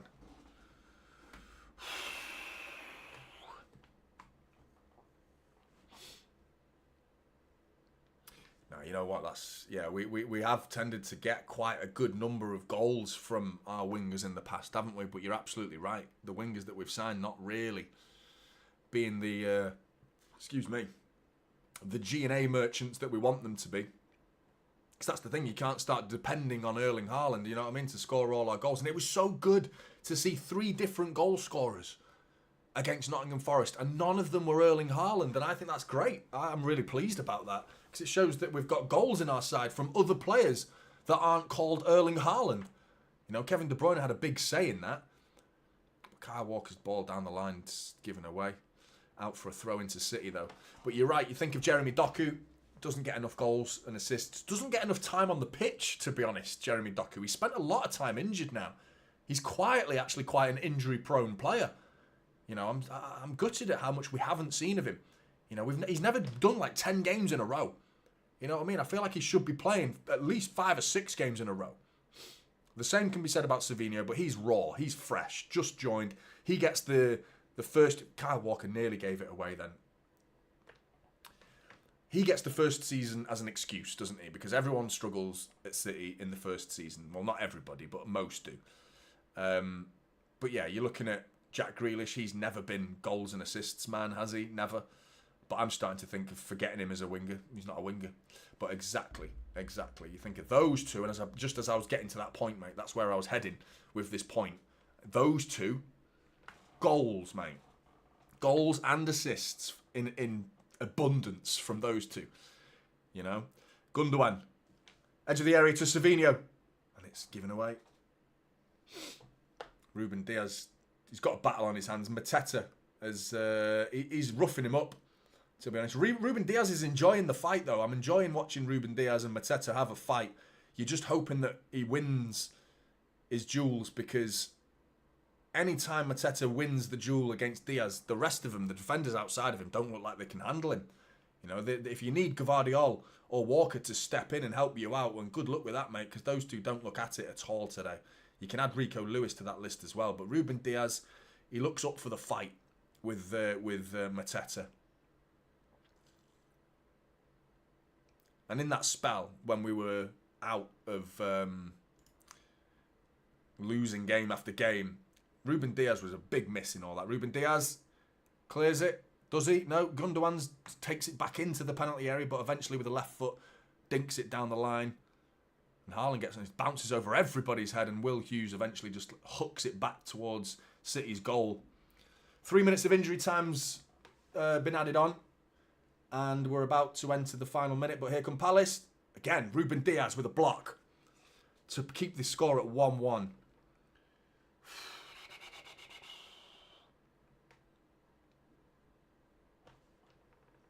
Yeah, 100%. Like, he was, and very frustrating. But you can't ignore the numbers. Do you know what I mean? Half time. You're absolutely right, Vic. HT. So, what do we go? Where do we go from here with this? I mean, it's hard to say with Echeverri. I mean, we have to wait and see what he's going to do, because I think it's foolish for City fans to expect him to come in and be our saviour. Do you know what I mean? He's going to turn our fortunes around and turn us into a title-winning side. It's a lot of pressure to put on the kid, to be honest. He's coming in, doesn't have a clue. He's never lived in this country before. I've just gone on about how it's difficult to find your feet in the Manchester City side under Pep Guardiola. So to expect Echeverri to come in and be our saviour is a big ask. I'm excited, though. I'm hopeful. I like to think there's possibility, because he looks a fucking player, mate. He looks a very good player. It's just, there's so many more problems. Nice one, Adam. Help number 2. But yeah, I'm excited. I'm excited. That's the way to describe it, but not expecting. I'm not expecting a wonder season from or a wonder half a season from Echeverri to go and win us the title. But it would kind of sum up City, that on the whole, just a player coming in and saving our season like that. It would sum up City, really, I think. Just like, how have they done that? How have they done that? That's a lot of questions. We always get asked that question. How did they sign Manuel Akanji for 15 million? Erling Haaland for 55 million? The way we've done business has been fantastic, and the output, the footballing output that we've seen from these shrewd bits of business that Manchester City have done is been so good in recent years.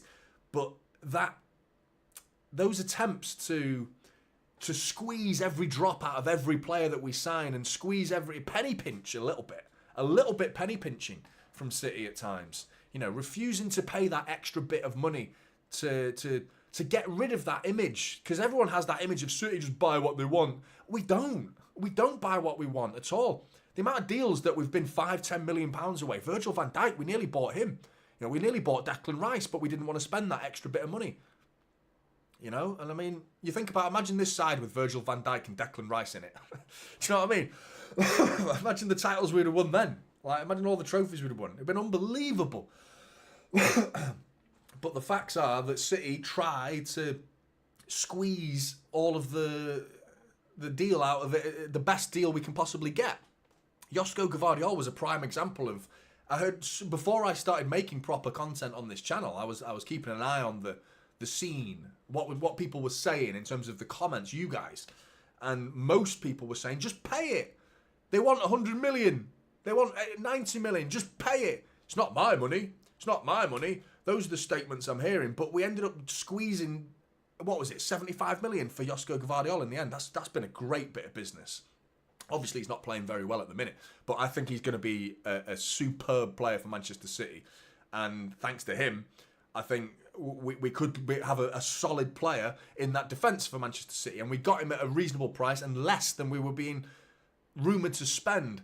And that whole phrase, it's not my money, it's not my money, you've got to think about the football club. You've got to think about the football club, because this whole not my money attitude is, well, if they spent 100 million on every single pound player, what happens then? The club goes out of business. It's as simple as that. We have to operate as a business. If the money's there, the money's there. If the revenue dictates we can spend that amount of money, even though the rules are shite to begin with, I agree with you. And you've heard me many, many times talking about the financial fair play rules. They are a joke as they exist right now, embarrassingly so. And and City are doing what they can to take them to court and sue them over the PSR and these little details, and that's a video for another day, that is. But in terms of it's not my money, I'm sorry, but like, we have to think about the deal. I understand if it's like City didn't want to spend 55 million and instead they stopped at 54. You know what I mean? If it's those levels of differences, but when it's like 10, 15 million, that's a lot. It's a lot. It certainly is on the end of season report, the financial report, the end of season in the positive column and the negative column. 10, 15 million is a lot of money. It's a lot of money. And then the whole it's not my money, it is a lot of money. You just look at Bury, who've gone out of business. City were this close to going out of business decades ago. Stefan Borson was heavily involved in City's finances as well. He did a part of a job of saving the football club, from days before Taskin Shinawatra, before a lot of the City fans even supported Manchester City. We nearly went out of business, And why is that? Because of money. And without money, there is no football club. So this not my money attitude, think again, mate. Think again. Because even though it isn't your money, it matters. Every penny matters. It really does. But I also understand the argument that just penny pinching just to get that extra bit of money out of a deal, nah.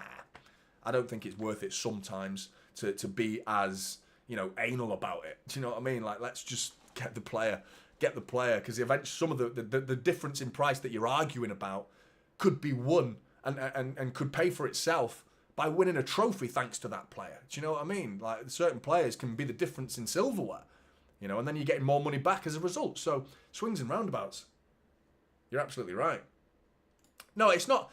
I know you're being sarcastic, Daniel, but the thing about it is that is a surprise to some people. I know you're being sarcastic with me, and I'm trying to... Apologies for patronising you, mate. That wasn't my intention to patronise you, but unfortunately, some people need patronising because they don't understand it. They don't get it. The simplest of things. Sometimes I feel like I'm talking to a fucking brick wall with some people, mate. You explain yourself to the best of your ability, and it's just totally misunderstood. Totally misunderstood. And it's a very important, mate. Very important. But anyway, I'm going for a pee.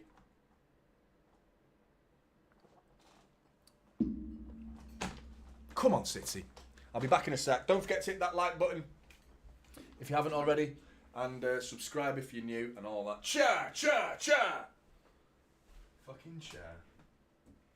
Sick of the chair.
Come on, City. I mean, there's no other scores to care about today either, is there? Do you know what I mean? There's very little football to actually care about outside of the title race today, because Arsenal go to Fulham tomorrow. Who Chelsea got? I forgot who they've got. Home to Brentford should win that. Brentford away from home have been terrible, haven't they? But yeah, Fulham, Arsenal. No, what am I talking about? I'm looking at the wrong week. They're not playing Brentford. Talking absolute crap. They're away to Spurs. That's very, very different. Talking crap. I was looking at the wrong week. Yeah, away to Spurs. That would be so Spurs, man, to beat Chelsea. You know, they've beaten us. They lost to Bournemouth the other day, didn't they? I mean, so did we. So did we. Do you know what I mean? But I'm so sick of Spurs and what they do to us, mate. I'm fed up with it. Fed up of it. I really am. Don't forget to hit that like button. People, trying to get the likes up today because it's been rubbish so far for my numbers. But everyone who has hit the like button, I very much appreciate it. And, yeah. Fulham, Arsenal, tough. That's a tough game, that. Fulham are not an easy team to play against at the minute. Marco Silva's got them playing. They've got a very well organised football side. And we found out at the Etihad, we were a bit fortunate, you know. Adama Traore. I gave him man of the match, didn't I? For the number of one-on-ones that he missed in that game. That was a real eye-opener, wasn't it? That was the sort of game where we felt untouchable. Like, even when we're playing badly... and we're sending Adama Traore through on goal one-on-one. We're like, no, we're doing all right here. Like, we can't lose. We're winning games and we're playing terribly. We played pretty poor against Fulham, and we won the game 3-1. And it was it Doku who got the third goal? It was a great goal, if I remember rightly. But yeah, that game for me was like could very easily have been 3-4 to Fulham. You know, the amount of chances that they had. You know. Kiki, thoughts on Haaland and Diaz? Great. Yeah, great so far. Pleased with Haaland. I think his contribution outside of his goal has actually been reasonably good as well. He's got involved in the link-up play. There's a couple of moments where it's not quite worked with him and Kevin De Bruyne, but I would argue it's never really been his fault as to why it's not worked. I think Ruben Diaz so far is probably my man of the match for some of his defensive contributions. But yeah, no, I think they've been good, mate. I think they've been good. Jonny with the fresh trim. Do you like it, mate? Do you want to know something? I do it myself. Do it myself. If you want something, well, I say done properly. It's not that good, mate. It's a bit shit, to be honest. Like the fade's not very good. I'm not very good at it. I've got some new clippers coming soon. But in terms of cutting your hair, think about it like this: if you want your hair this short, you've got to cut it every week. Minimum every week. Nowadays, the barbers, the cheapest barber I've ever seen is like 10 quid, let's say. And I mean, you're lucky if you find a barber that's going to charge you 10 quid. Do you know what I mean? Normally it's about 15 quid nowadays. So if you're doing that every week, let's say it was 10 quid, best case scenario, 10 quid a week, 52 weeks in a year. Yeah? I've not cut my hair for 4 years. I've not gone to a barber, for 4 years. I've cut my hair for 4 years by myself. You know? £2,000 I've saved in cutting my hair. £2,000. It's a lot of money when you think about it like that. And clippers pay for themselves. Do you know what I mean? Obviously, I had to wear a hat for about a month for the first time I was trying to figure it out. I made an absolute shit show. It was a fucking disaster when I started. But I gave it a go. I stuck with it. You know, and then it started being okay. It started to be okay. But yeah. Oh, Adam had to ruin it, didn't he? 9 quid. Well, I'm not doing the maths for that, mate. You can work that out yourself, mate. But anyway, enough about my bloody hair.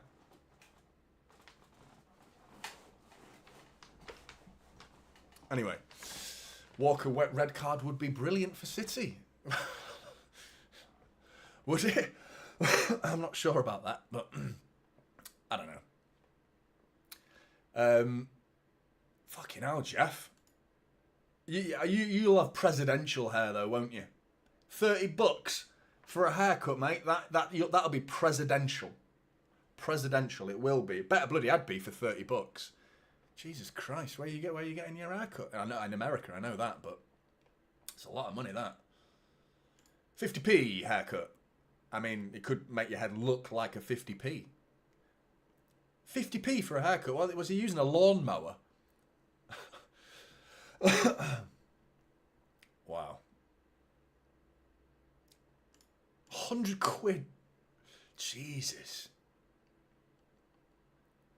No way. And what, did you like it? Were you happy with it? Just to see what it was like. And what was the outcome? Were you happy? Was it actually worth it? Clara grew up in Switzerland and haircuts bankrupt you. Why? How much are they there? So I'm like saying 10 quid's expensive. It's not 10 quid. I used to go to a barber that used to let me do it for a fiver a week.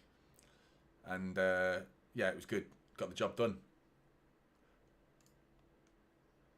But yeah, you have to use like double mirrors. Do you know what I mean? To do your hair yourself. I do the back as well, which, can you see? It's like faded. But yeah, I have to. It's awkward. It's very, very awkward. Anyway, let's move on. Second half's about to get underway. Looks like no substitutions for City so far. Pep's getting into the ear of Rico Lewis straight away there. In the unusual sort. It's not even a tunnel, is it? It's like there's no tunnel. I'm not loving watching Savinho right now. None of the other players are doing it, but you can tell he is. Do you reckon he's going to last, Savinho? Because he's.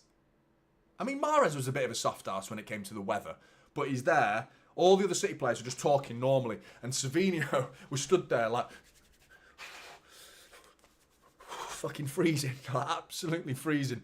Mate, that's the UK. Get used to it. You're going to have to get used to it. I mean, this is warm. So, I mean, this is T-shirt weather in the UK. And you're down in London. It's bloody boiling down there. What are you on about? Freezing. And if you're finding it cold now, mate, you've got no hope. There's no hope for you. I think that's why Alvarez is no longer wearing a Manchester City shirt, because I don't think he enjoyed the weather. He didn't enjoy the country, didn't enjoy the weather. But second half's about to get underway. And I think it's fair. I don't think I have a problem with it. It's personal preference.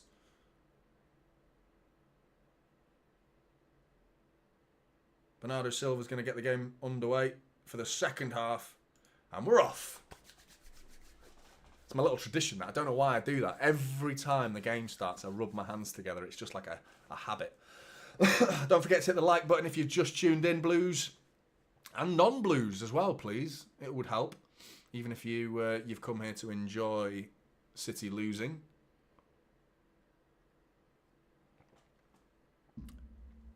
Yeah, I'm sure you've already started, mate. But unfortunately, I might be behind a little bit because I just am. Streaming the game. Any 3 o'clock kickoffs, I will be a couple of minutes behind, or maybe a minute behind. I don't know. Depends where you are.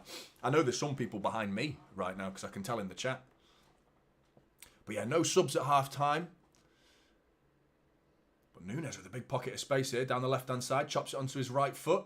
Back onto his left. That was a good tackle by Munoz, who got the first goal of the game for Crystal Palace. Who thinks Ortega should have saved that? Because I feel like he got a big hand on it. It's one of those where it goes underneath you. Do you know what I mean? Where it's not actually going in the corner. Where it's in the corner, you position yourself as a goalkeeper. And you... Anyway, ball in, near post. Awful corner from De Bruyne.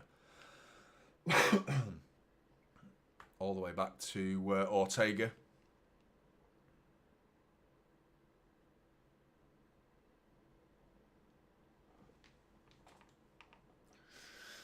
I don't know, Zachariah.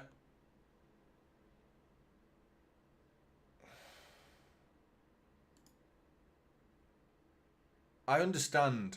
I don't understand, and I don't agree with Grealish not playing, but I do get it. I get it. Especially if Pep said he picked up a knock in training, but he's not too bad, and he wanted the energy. Seeing as Rico Lewis didn't play against Forest, I'm like, okay, fine. The Doku one, I don't get it. Like, why? He doesn't seem to ever lack energy, Doku. He's full of energy. Gundogan trying a difficult pass there was never on. Savinho's run was trying to cut inside from that right side, coming into the middle of the pitch. Gundogan trying a long diagonal ball to try and find him, but it was never on that. But Palace have been sloppy so far at the beginning of this second half, giving it to City on numerous occasions. But City have obliged back and given it them back. Here's Núñez. Tyrick Mitchell intercepts it out for a throw-in.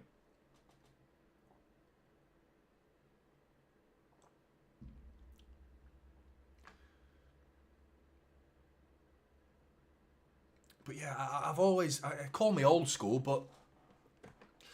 play the winning team, you know what I mean? The team that wins. I mean, if you have to make changes, you have to make changes. But I don't understand Jeremy Doku coming off. Not playing. He must be like, what else have I got to do to get a proper starting position in this side? What do I have to do? I scored and assisted and played incredibly well in the process. And you drop me. Why? He's playing incredibly well. Now, the question is, like, where would you play him? If you're playing him on the left, then I would argue I'd rather see Núñez. Because I think Núñez this season on the whole has brought more to the starting 11 or more to the side than Savinho has. In terms of output in particular, goals, assists and just general contribution. I think Núñez has been the better of the two out of Savinho. So if you had to drop one of them for Doku, it would be Savinho for me. But if Pep's playing Savinho just to give him minutes and just get him up to the speed, I think this is not the time for that. Sorry, Savinho, mate. It's not the time. You have to wait. Be patient. Your time will come. This didn't seem like the time. But here he is, getting his minutes. And he's not playing very well. And I say that, Núñez has just completely fucked it on the left side as well. And just couldn't control the ball out for a Palace throw. But, I mean, got to get Doku on this pitch. And he'll scare the life out of Palace, that will. Jeremy Doku.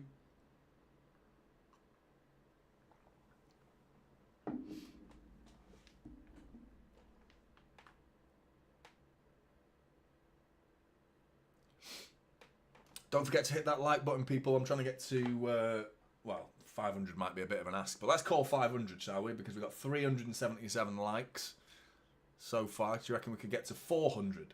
That'd be good. Savinho, though, with a good bit of footwork there. Link up with Kyle Walker. Back to Ruben Diaz.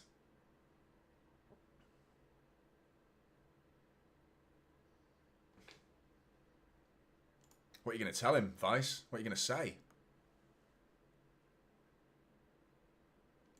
It's kind of obvious. That's the thing, Adrian.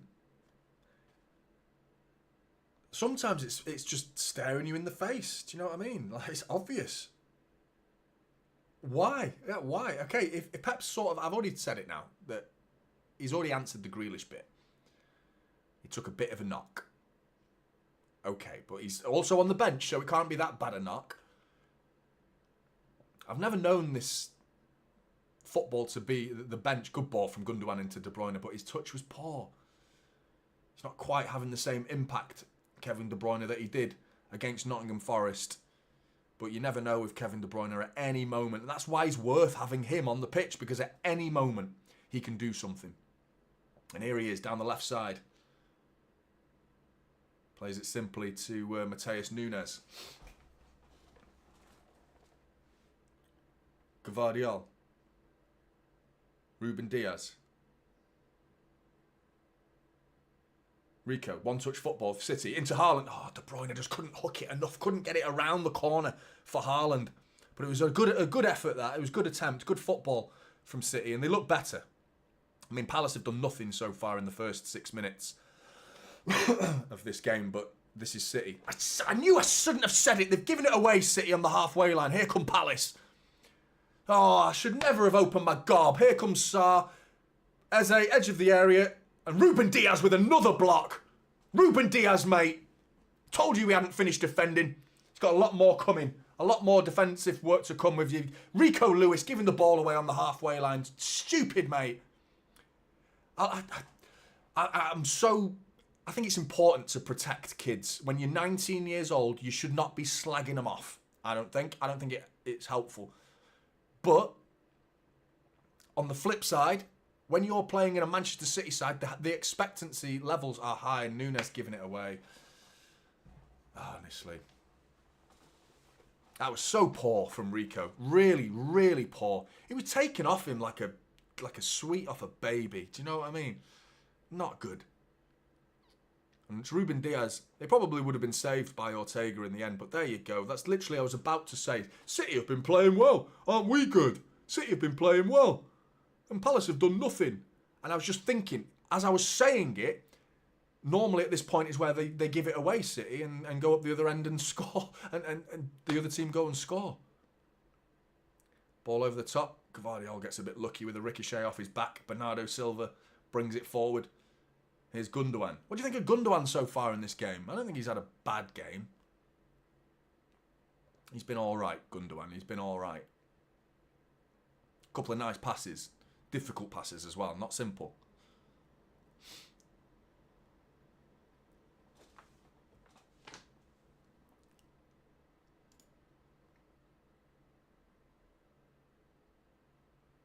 %100%. 100%. He is captain material, man. He absolutely is. I think he wants to be captain as well. I think he would relish the job. I really believe that. Gvardiol, so poor. So poor. Ruben Diaz with a simple ball, a little dink over Mateta or Sarr. Josko Gvardiol could control it. No, just lets it slip under his foot and out for a throw-in. It's that it sets the tone. Mistakes like that, yeah, they're not costly in terms of the ball ending up in the back of our net, but it sets the tone. Do you know what I mean? It changes atmospheres in football grounds. It gives the Palace fans a reason to shout. You know, like, way, he's giving it away. Now, come on, Palace. Do you know what I mean?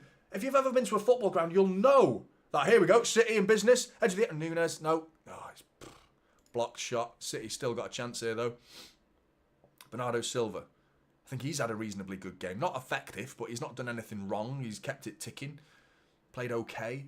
Bernardo Silva. I think Ilkay Gundogan's been kind of the same. I'm seeing a lot of hate for Gundogan in the chat. And I think that's out of habit, to be honest, because I think he's had a terrible season.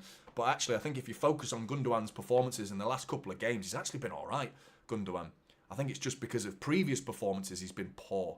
And now people have reverted back to Gundogan is shit, and just out of habit, they're saying it now. Oh, ball over the top.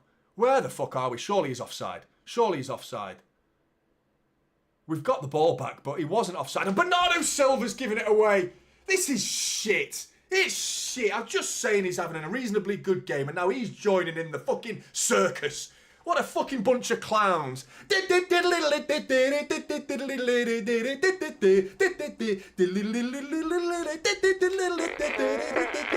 shit. Sort it out.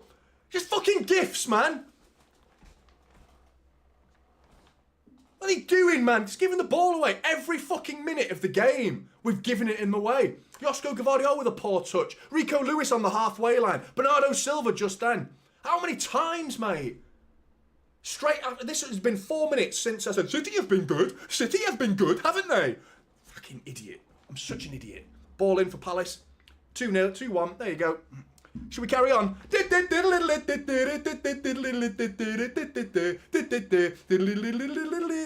fucking 1. Corner ball in. Shit, City. Shit. It's been coming. Fucking rubbish, mate. Just giving the ball away. You can't excuse that sort of crap football where you're giving it away like that. Bernardo Silva, Rico Lewis on the halfway line. Fucking Gvardiol can't control the ball. And Kyle Walker doesn't even bother jumping. 2-1. You can forget the fucking Premier League title, honestly.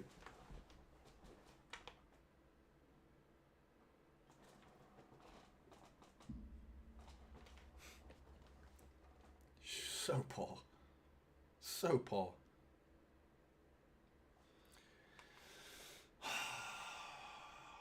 I don't know. That's exactly right. I don't know what he's doing. Why? Just stood there.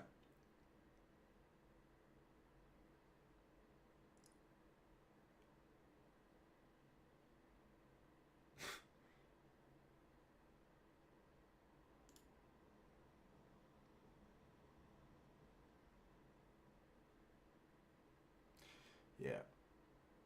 that little glimmer of hope that we had for beating Forest. Do you know what I mean? We could be talking about 6 points behind Liverpool. We could be. And instead, we're gonna stay 9 points behind and the game in hand for Liverpool. It's gonna be even fucking worse. So poor, man. Ball across.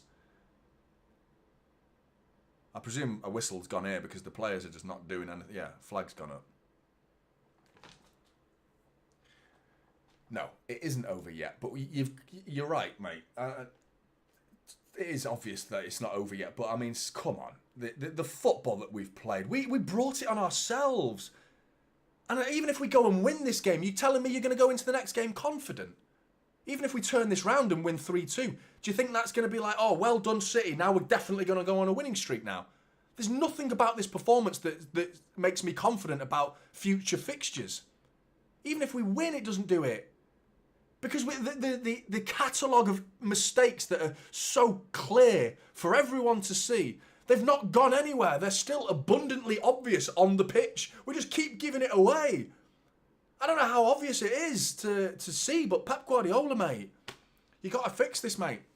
It's not easy, but my advice would be, you've won a match. Oh, bloody brilliant. Play them again. Play them again. I don't think he could, and to be honest, with the system that was, you know, the fact that Akanji, Rico Lewis had to play today because Akanji was missing. If Akanji was fit, Rico Lewis doesn't play. Gvardiol will be playing in that left-back position, and Akanji would be in Gvardiol's position. Still, though, the fact that Jack Grealish isn't playing is because of a knock. Just throw him in, mate. Just throw him in. Gundogan's header nearly caused problems there, but no Palace player was on the move, thankfully. The camera zooms in to Jeremy Doku's face, who is warming up on the touchline. I mean, we can all see it, Pep. I don't know why you can't, mate. You start Jeremy Doku in this game. He had to start. The cameraman knows it. The chat knows it. I know it. I reckon Jeremy Doku knows it. I reckon most of these City players know it. I don't know why you did not start Jeremy Doku. So disappointing.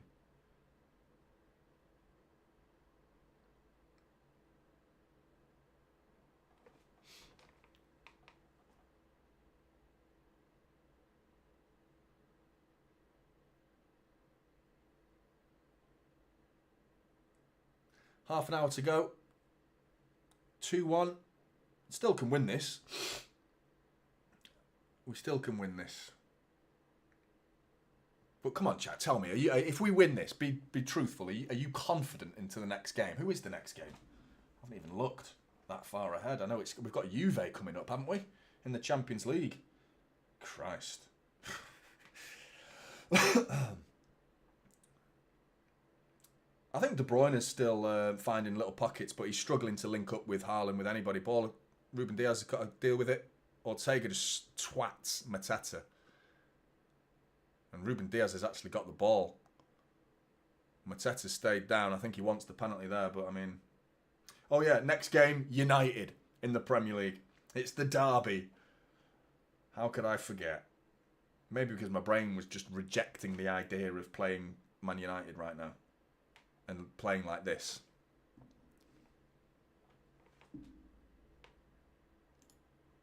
Yeah. It's shambolic, it really is. Thanks for your super chat, Josh, mate. But yeah, it is that, isn't it? It's like... The thing about being past it is one thing, but being bothered about it is a totally different thing. You know? If you can't be bothered, it doesn't matter whether you've got ability or not. If you can't be bothered, you can't be bothered. You're never going to win football matches if you can't be bothered, even if you've got the ability of prime Lionel Messi. If you can't be bothered, doesn't matter how good you are. So poor. Nunes. Rico. De Bruyne. Back to Nunes. We got it back to 1-1 as well, lads. How do you not learn from your mistakes? Bernardo Silva. Back to Walker. Walker's cross. Back post. Munoz clears it for a throw-in.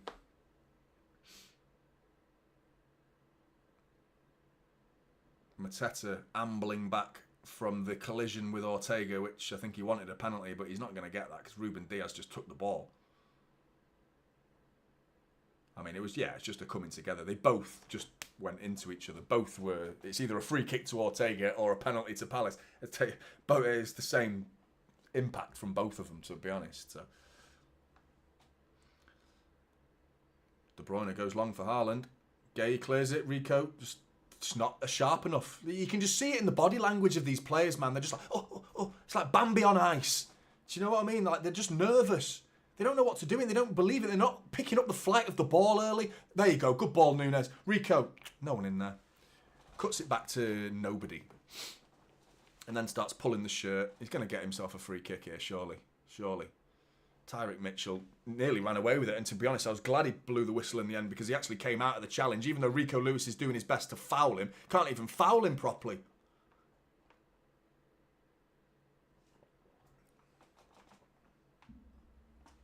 It's hard to ignore. I hate this job that I've decided to do. I don't want to talk negatively about Pep Guardiola, but you can't avoid it when you're making decisions that he's made today. It's such a strange decision that I think every City fan should be questioning why. Why would you not start? Can someone answer me why you would not start Doku? Grealish because of the knock. He's answered that question already, Pep Guardiola. He said, because he's got a bit of a knock. Okay, he's on the bench, by the way. So how bad is this knock? Confused by that. Why not start Jeremy Doku? I think that's indefensible. I don't think there's a defence for Pep Guardiola there. I think he's just fucked it. I think he's made a mistake. And to leave the game at 2-1, it's been 10 minutes now since they scored. No sign of anything happening off the bench for Manchester City. Nothing to change the game. There's only 2 players that could come off the bench and do anything anyway, because the rest of them are kids.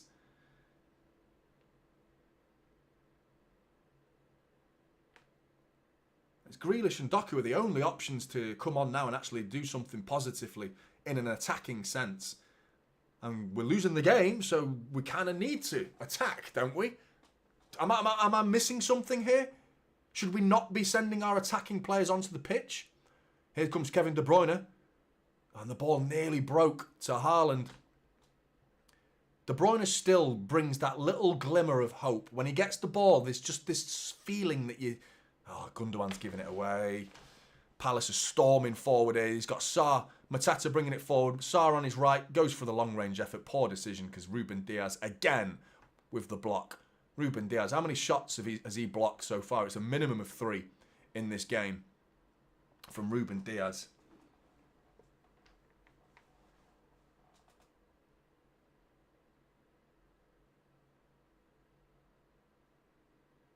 The thing is as well, Kyle Walker playing, it had to happen. Kyle Walker was going to play in this game. Because there's no Ake. And even worse, without Akanji, Rico Lewis then has to play. But it's getting to the point now where I'm not sure Simpson Pusey can play right back though. But you're starting to wonder if it's worth just giving him a run out. Because Kyle Walker's more of a danger than a positive. You know what I mean? He does more harm than good, Kyle Walker, at the minute.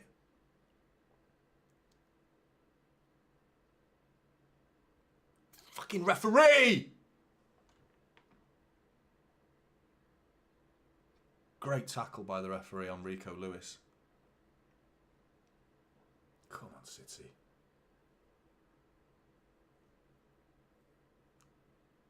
You're just praying for a moment of magic, aren't you? Just something. Kevin De Bruyne can pull strings. There you go. Rico's in. Rico Lewis.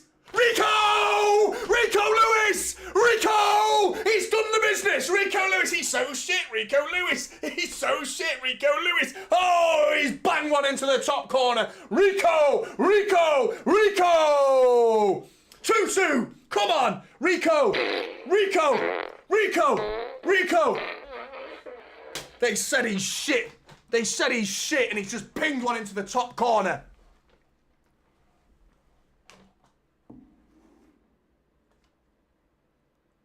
It's a Bernardo Silva assist and there's gauze all over my screen.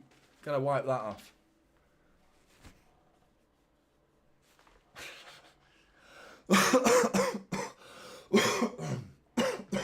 Let me just die for a second. Oh.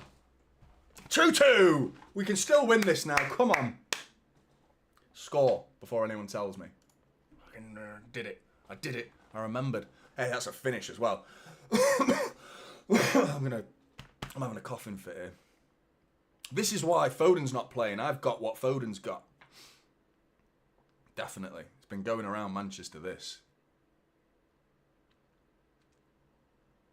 Right, 2-2. Unbelievable.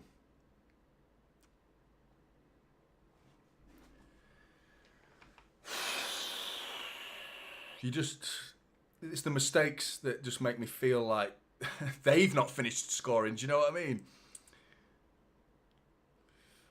Lovely flick. Oh, it was. Good intention from Bernardo Silva. Then he intercepts the pass as well. Savinho, this is your opportunity, mate, because I think you should be getting... Yeah, take him off. He just had it robbed off him with ease. Get him off. Sorry, mate. Cut the losses. Get Doku on. Savinho off. Nunes is still a threat. He's doing stuff. He's got himself an assist. He's actually looking like a dangerous player, Mateus Nunes. Has Kyle Walker just elbowed someone? Eze. You can't write this shit, can you?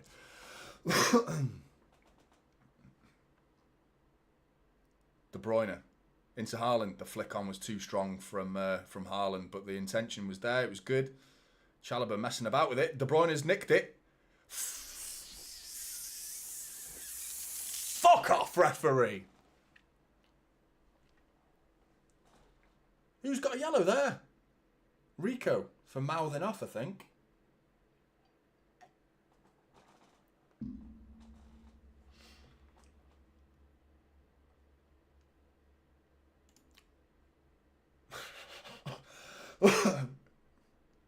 It's only 2-2 though, mate. We've got to win this game and then we can start giving it the big uns. But at 2-2, it's a terrible result, 2-2.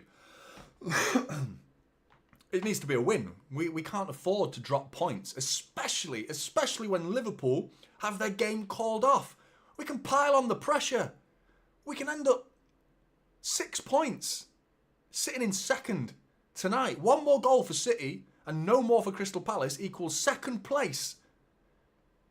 And 6 points away from Liverpool, which is an image you could never have pictured after that Liverpool game. Never in a million years would I have pictured to be in these circumstances, but a random result away to Newcastle, and Storm Dickhead, whatever it's called, Diane, Storm Derek, Storm Dylan, I don't know, it begins with D. Let's go with Dickhead. Storm Dickhead is messing about in the UK and getting games called off. So take advantage of the situation. Dara, is it? Dara. So not Dickhead. Oh, right. I got that one wrong, did I? Come on, City. Substitutions for Palace. You'd think, wouldn't you? You'd think you'd be getting involved with a few substitutions of your own now at this point. Just to carry on. Palace are doing something. Glasner is doing something to affect the game now. Pep would argue, though, that 2-2, it's like, well, yeah, stick with those players that have now got the momentum. But come on, mate, that's just naive. That's naive because there's clearly players that are struggling in this game right now. Savinho is offering nothing in an attacking sense so far. And I think Jeremy Doku is just like, he will be like bouncing up and down like a hyperactive child on the touchline, waiting to come onto this pitch. Desperate to play football. After the performance that he put in against Forest, it was sensational. He was scintillating. Brilliant. From Jeremy Doku. And now he's on the bench. Make it make sense. Here he is. Come on, Savinho, mate. Just drifting inside, goes back. looking to go back onto the right into Bernardo Silva. He's got Walker on the overlap, plays it to him. Walker's got to cross this. First time cross from Walker is cleared by Chalobah. Gundogan keeps it alive. De Bruyne on the edge of the area. De Bruyne out to Mateus Nunes.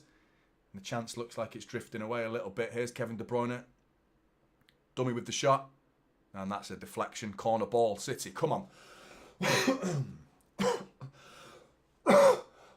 Sorry, everybody.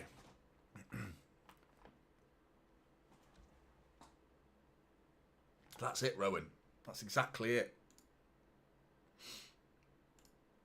Phil, yeah, simple comment, but true. Get him on. Come on. Corner ball to City.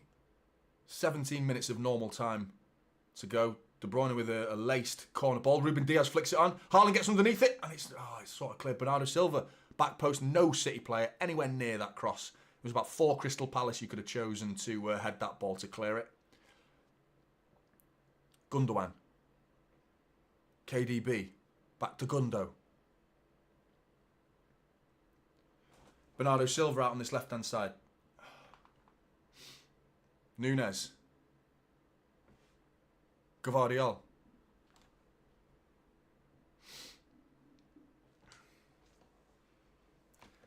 This is good from City, but I don't want to start getting too positive because you all remember what happened last time. City are playing well. Gundogan into Bernardo. Lay off. Savinho. Oh, no, it's deflecting and it's a corner ball. But, I mean, the effort, I'm not sure what's... I mean, it was a right foot stab by Savinho. I'm not sure he could have done anything else with it, to be honest to him. No, it's the best he could have done in that situation. I mean, I think that's a shot on target for him. It was a good outstretched right boot by Mark Gay. Corner ball to City. Nunes to whip this in for City. He's gone deep. It's Haaland at the back post, and it's a block as well. I think it's come off the back of someone's head. A Crystal Palace player defending for their lives there at the back post against Erling Haaland, who very nearly made it. Oh, that's so close to being 3-2 City. So close.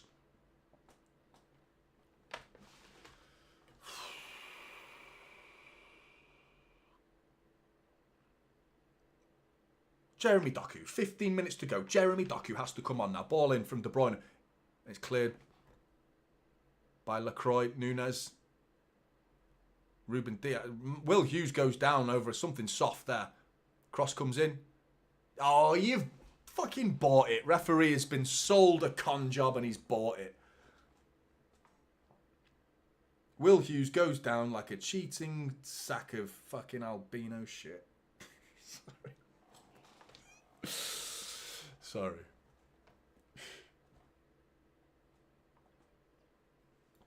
And, yeah. Fucking hell. Ruben Diaz.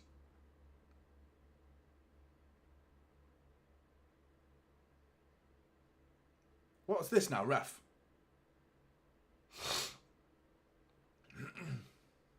No, it's not a penalty. It's not a penalty. It's a free kick to Palace. It was City had the ball. Will Hughes just goes down, bumps into Ruben Diaz, goes down, holds his head. The referee goes, oh, head injury, stop the game. He's perfectly fine. Perfectly fine. Eddie Nketiah, former Arsenal player, coming on. Good to see you, Isa. How you doing, mate? I haven't spoke to you in this chat. But yeah, Eddie Nketiah, dangerous player to come on. Knows where the back of the net is. Coming on for Sarr. It would be poetic if you're an Arsenal fan for an Arsenal reject to come and sink Manchester City's title chances in this game. But it's been all City since we've got the equaliser. And it's been good. Every time I say that.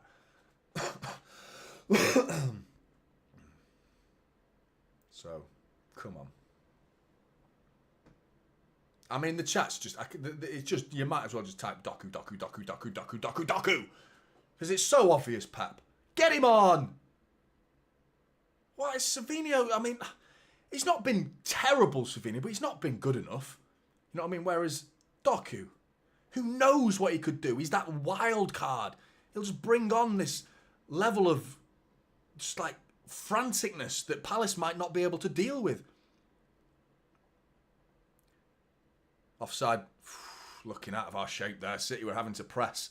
But the line is incredibly high from Manchester City again. But I mean, I think at this point, to win the game, it needs to be. We're trying to win the game. You know, the thing is, if City go and get a third and make it 3-2, you can almost guarantee we'll play just as high. Even though the game's 3-2, showing, here we go. Jeremy Doku, Savinho off. Oh, it's like, oh, shall I bring Doku on? Yeah, why not?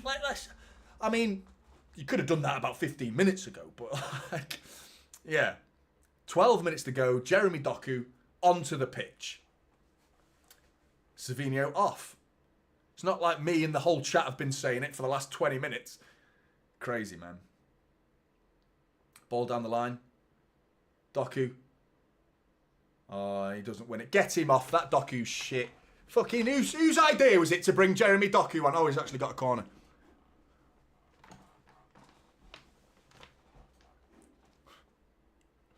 Doku. Out to Gundogan. Kevin De Bruyne with the opportunity to cross. Feints it. Gets it to Gundo. First time cross. Oh, it's such a vital bit of defending from Chalobah because Gvardiol was waiting for that cross. A little deflection takes it away from him. Throw into City on the other side of the pitch.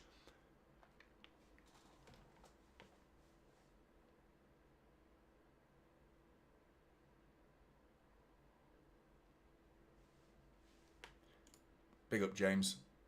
How you doing, mate? Yeah, Bertie. Bertie Blue.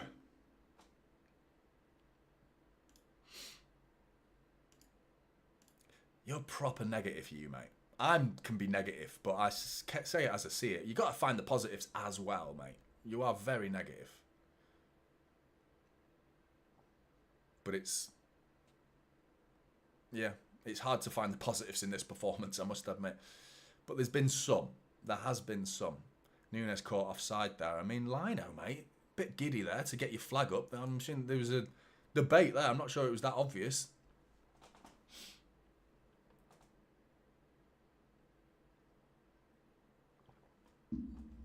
I don't think Jan was making a statement. I think Jan was making her prediction.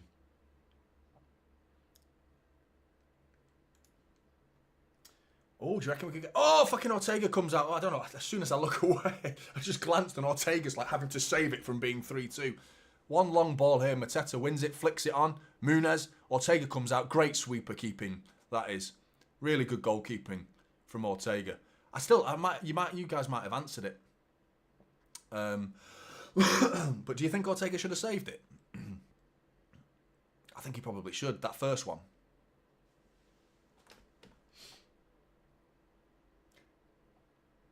Yeah, Jan wasn't trying to do a fake score, people. She was just predicting.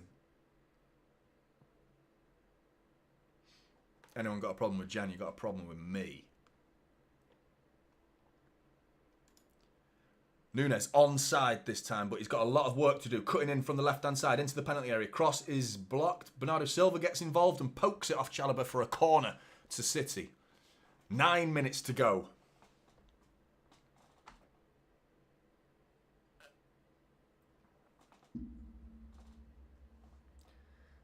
I need to keep popping my ears because I've got so much stuff in my head. I keep losing my hearing.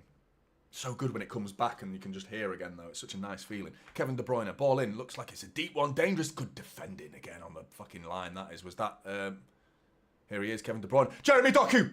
Ball across. Oh, and it's cleared at the back post. Not completely, though. Bernardo Silva. Haaland keeps it alive. Gundogan on the edge of the area. No, you've lost it there, Gundogan, mate. Foul him. Foul him. Foul him! Foul him! Oh, he slowed him down. He slowed him down. It's fine. It's fine. Devaney. Kyle Walker with some defending to do. It's like gets it back to Ortega. It was a corner ball, edge of the area. Gundogan was thinking about the volley, decides not to go for it, tries to let the ball run across his body, has it taken away from him. Away come Crystal Palace, and you're just thinking, mate, you've got no chance of catching him. Your only chance is to foul him. So just do it, mate. Just take him out. Didn't need to, thankfully, because Devaney had nobody in front of him to actually give it to, so he had to turn round thankfully. But, I mean, you're thinking, our corner, edge of the area. Nunes is tucked inside a little bit. Looks like Jeremy Doku's gone onto the left, and Nunes has gone a little bit central now. And Bernardo Silva's maintaining the width on the right for City. Walker. Ruben Diaz. Coming forward again, City. Palace look like they're happy with the draw, but I mean, I guarantee if they get the ball, they will come forward and try and nick a win. Walker. Gvardiol. Do you reckon we could get to 500 likes before the end of the stream? That'd be great. Really didn't think we were going to do it.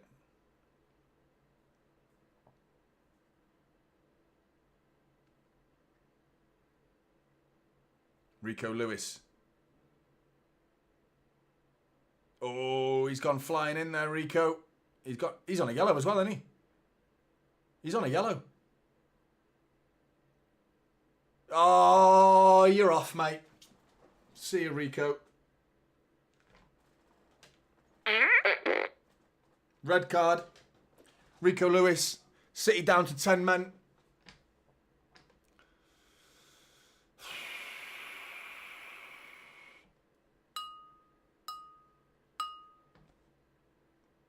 I mean, he's studded him on the ankle there, to be honest. I'll need to have a look at this again. It was Chalobah coming out with it. It's not really a second yellow, that, for me. He's gone in. He didn't actually make the connection.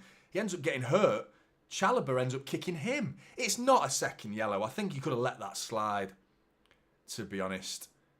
I think he could have let that slide. He didn't need to do that. Well, that's a one-game suspension for Rico Lewis, so the people that don't want to see him in the starting 11, you get your wish, because he ain't going to be playing in the next game against United.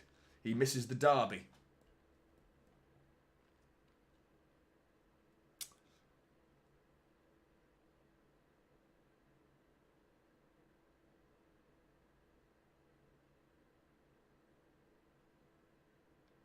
Gutted. Jack Grealish coming on. Well, I don't get it. I'm still not convinced that's a second yellow, to be honest. I mean, it's stupid to even be trying to slide tackle like that on a yellow card. So just for sheer stupidity. I mean, yeah, daft. But I would argue it's a soft yellow because he doesn't actually connect with him. His foot misses the ball and the player. He doesn't connect with Chalobah. Chalobah's foot then lands on top of Rico Lewis's foot. And Rico Lewis ends up getting hurt on the top. He gets stood on the metatarsal there. So, I mean, and he's taken off Kevin De Bruyne for Jack Grealish.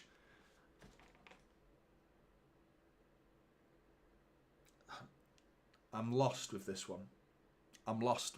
It's like the best players for a chance to win the game is probably Kevin De Bruyne. Second probably being Erling Haaland, and he takes off Kevin De Bruyne. You could have taken off Bernardo Silva. You could have taken off Gundogan. You could have taken off Matheus Nunes, who's now playing in the middle. All three of those players would have been a better player to take off for Jack Grealish. But instead he takes off De Bruyne. And it's like there's 5 minutes to go. What? Because those 5 minutes are going to be the difference in him being fit or not. He's getting really like... I'm confused, man. I'm so confused because it seems pointless to take him off with 5 minutes to go. He's the one player, ball in for Palace. Cleared by Gundogan, but not completely. It's gone back to the corner taker. Devaney, deep looping cross. Saved by Ortega. I say saved. It was just a very, very simple catch for Stefan Ortega, who bowls it out to Rico. He's gone, mate. Gvardiol coming forward, though. Cuts inside. Don't lose it there, Gvardiol. And he has.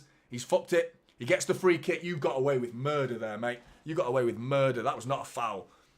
Thank you, referee, for that one. Jesus Christ. I think Jack Grealish has gone on the left wing as well, by the way. I don't know what Pep saw against Forest. you did what we've all been wanting. Play him in the middle. Everyone, all City fans are like, yeah, fine, maybe his winger days are over. Because I don't think he is a good winger, Jack Grealish. I think he's more suited to playing in the middle. That's where we signed him from Villa as that player. That's a good tackle from Gvardiol. That could have been a foul, but I mean, it looks like he won the ball there. Jack Grealish coming forward. Wins the foul. As he always does. But, yeah, I'm baffled at the substitutions. The timing of them and then the selection for the last one. Long ball from Walker. Easy to deal with by Mark Gay. I still feel like there's a goal in this game and I'm not sure who for. Because Palace have actually started to grow a little bit in the last couple of minutes. And I mean, the fact that we're missing a man is probably the reason why. Because we've got 10 men on the pitch now. So it's going to be hard for City to control the game.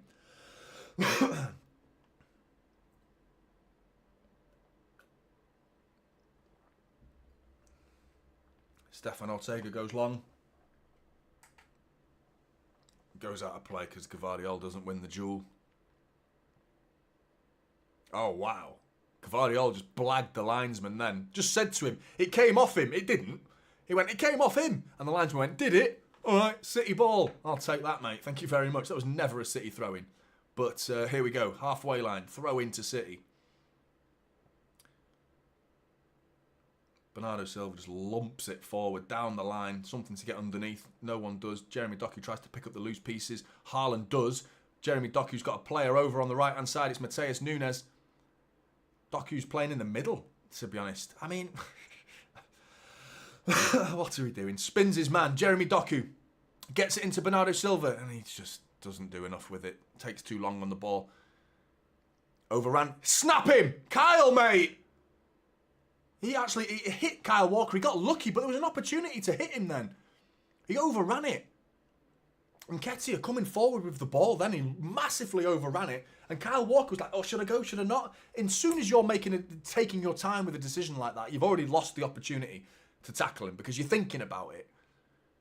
Ball over the top, Walker heads it. Gvardiol. Gundogan.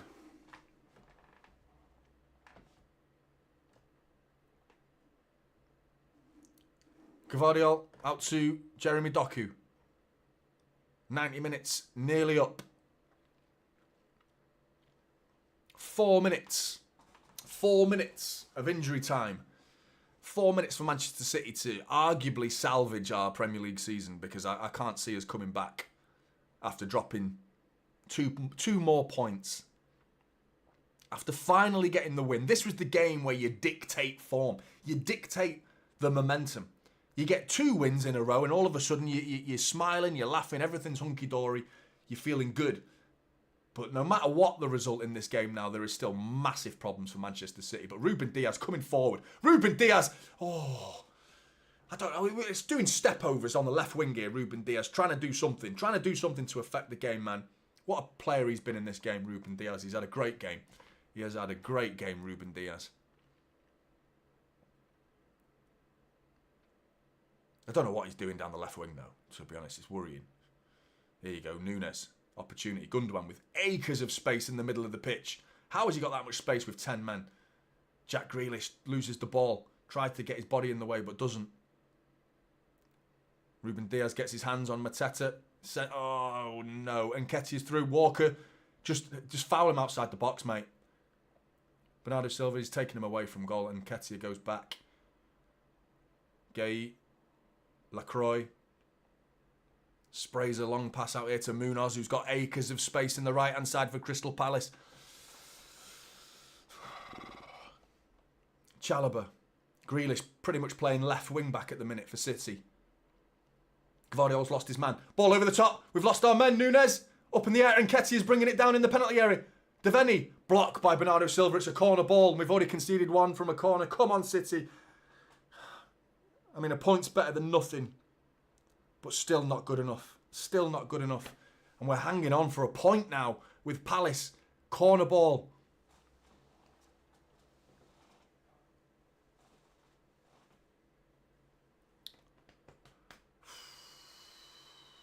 Ball in for Palace. Mark Gay. Jack Grealish is going to win that. Bring it forward, Jackie boy. That's a foul. Referee. Referee.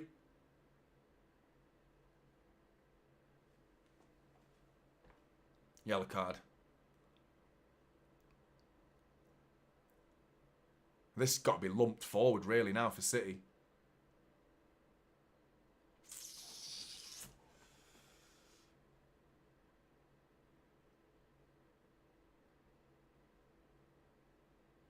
Zachariah, who is this ref? I can't remember his name, but I agree. He's been shit. And not just for City. He's been shit for both sides. Like, he's made so many bad decisions. Nothing that's been costly. Like, apart from the red card, I would argue that was second yellow card was not... Ortega just boots it out. And that's the area of his game that he just doesn't compete with Ederson. But still, for me, Ortega is the number one going forward. But again, should he have saved that first one? There's so many mistakes that went on. The space that Munoz had to bring it forward. This game's not over because Palace are coming forward, trying to win the game. Chalobah. Munoz. And Gvardiol deflects it out for a corner to Palace. The last kick of the game. They're jumping around behind the goal. The Palace fans think they're going to win this. And who blames them? Who blames them? Devaney with the corner. Last chance of the game. It's going to be a Palace chance. City hoping to get a point. Near post, terrible corner. But it's not cleared. Will Hughes, effort, blocked by Doku. And then he blows his whistle, you fucking shithouse. You fucking shithouse. It was a one-on-one situation. Jeremy Doku was going through. One defender to beat. Jeremy Doku. And then he blows his whistle. He couldn't fucking wait. The City players surrounding the referee. He's had a shit game, this referee. But I mean, fucking hell. That was a genuine opportunity for City to go and steal this game and make it 3-2. But they don't deserve it. The players don't deserve it, man. We didn't deserve to win this game. Nowhere near good enough again. A catalogue of errors by the all too familiar names that have been making mistakes all season. You're looking at Kyle Walker. You're looking at Bernardo Silva this game. Gvardiol was making mistakes. You know, so many. Gundogan made the odd mistake, but I don't think he had a terrible game. But I mean, there's so many mistakes in this side. So costly. So costly. Gutted. For me, that's the title done. Unless Everton somehow beat Liverpool. I mean, that's what we're hoping on now. Everton to beat Liverpool. We then gain a point on Liverpool. But the chances of that, mate. Fucking hell. Gutted. Gutted. Right, Blues. I'm going to call the watch along. Thanks very much for tuning in, everybody. Yeah, player ratings in the morning as well. And, yeah. Devastating result. Devastating result. It's exactly what we deserved. I mean, I think a point is probably fair. I don't think we really deserved to lose the game because I think we created enough to score goals as we did. And I'd argue 2-2 is a fair result, you know, but there's only one side that's walking away smiling from that result, and that's Crystal Palace. Devastating. Take care, Blues, and I'll see you in the next one.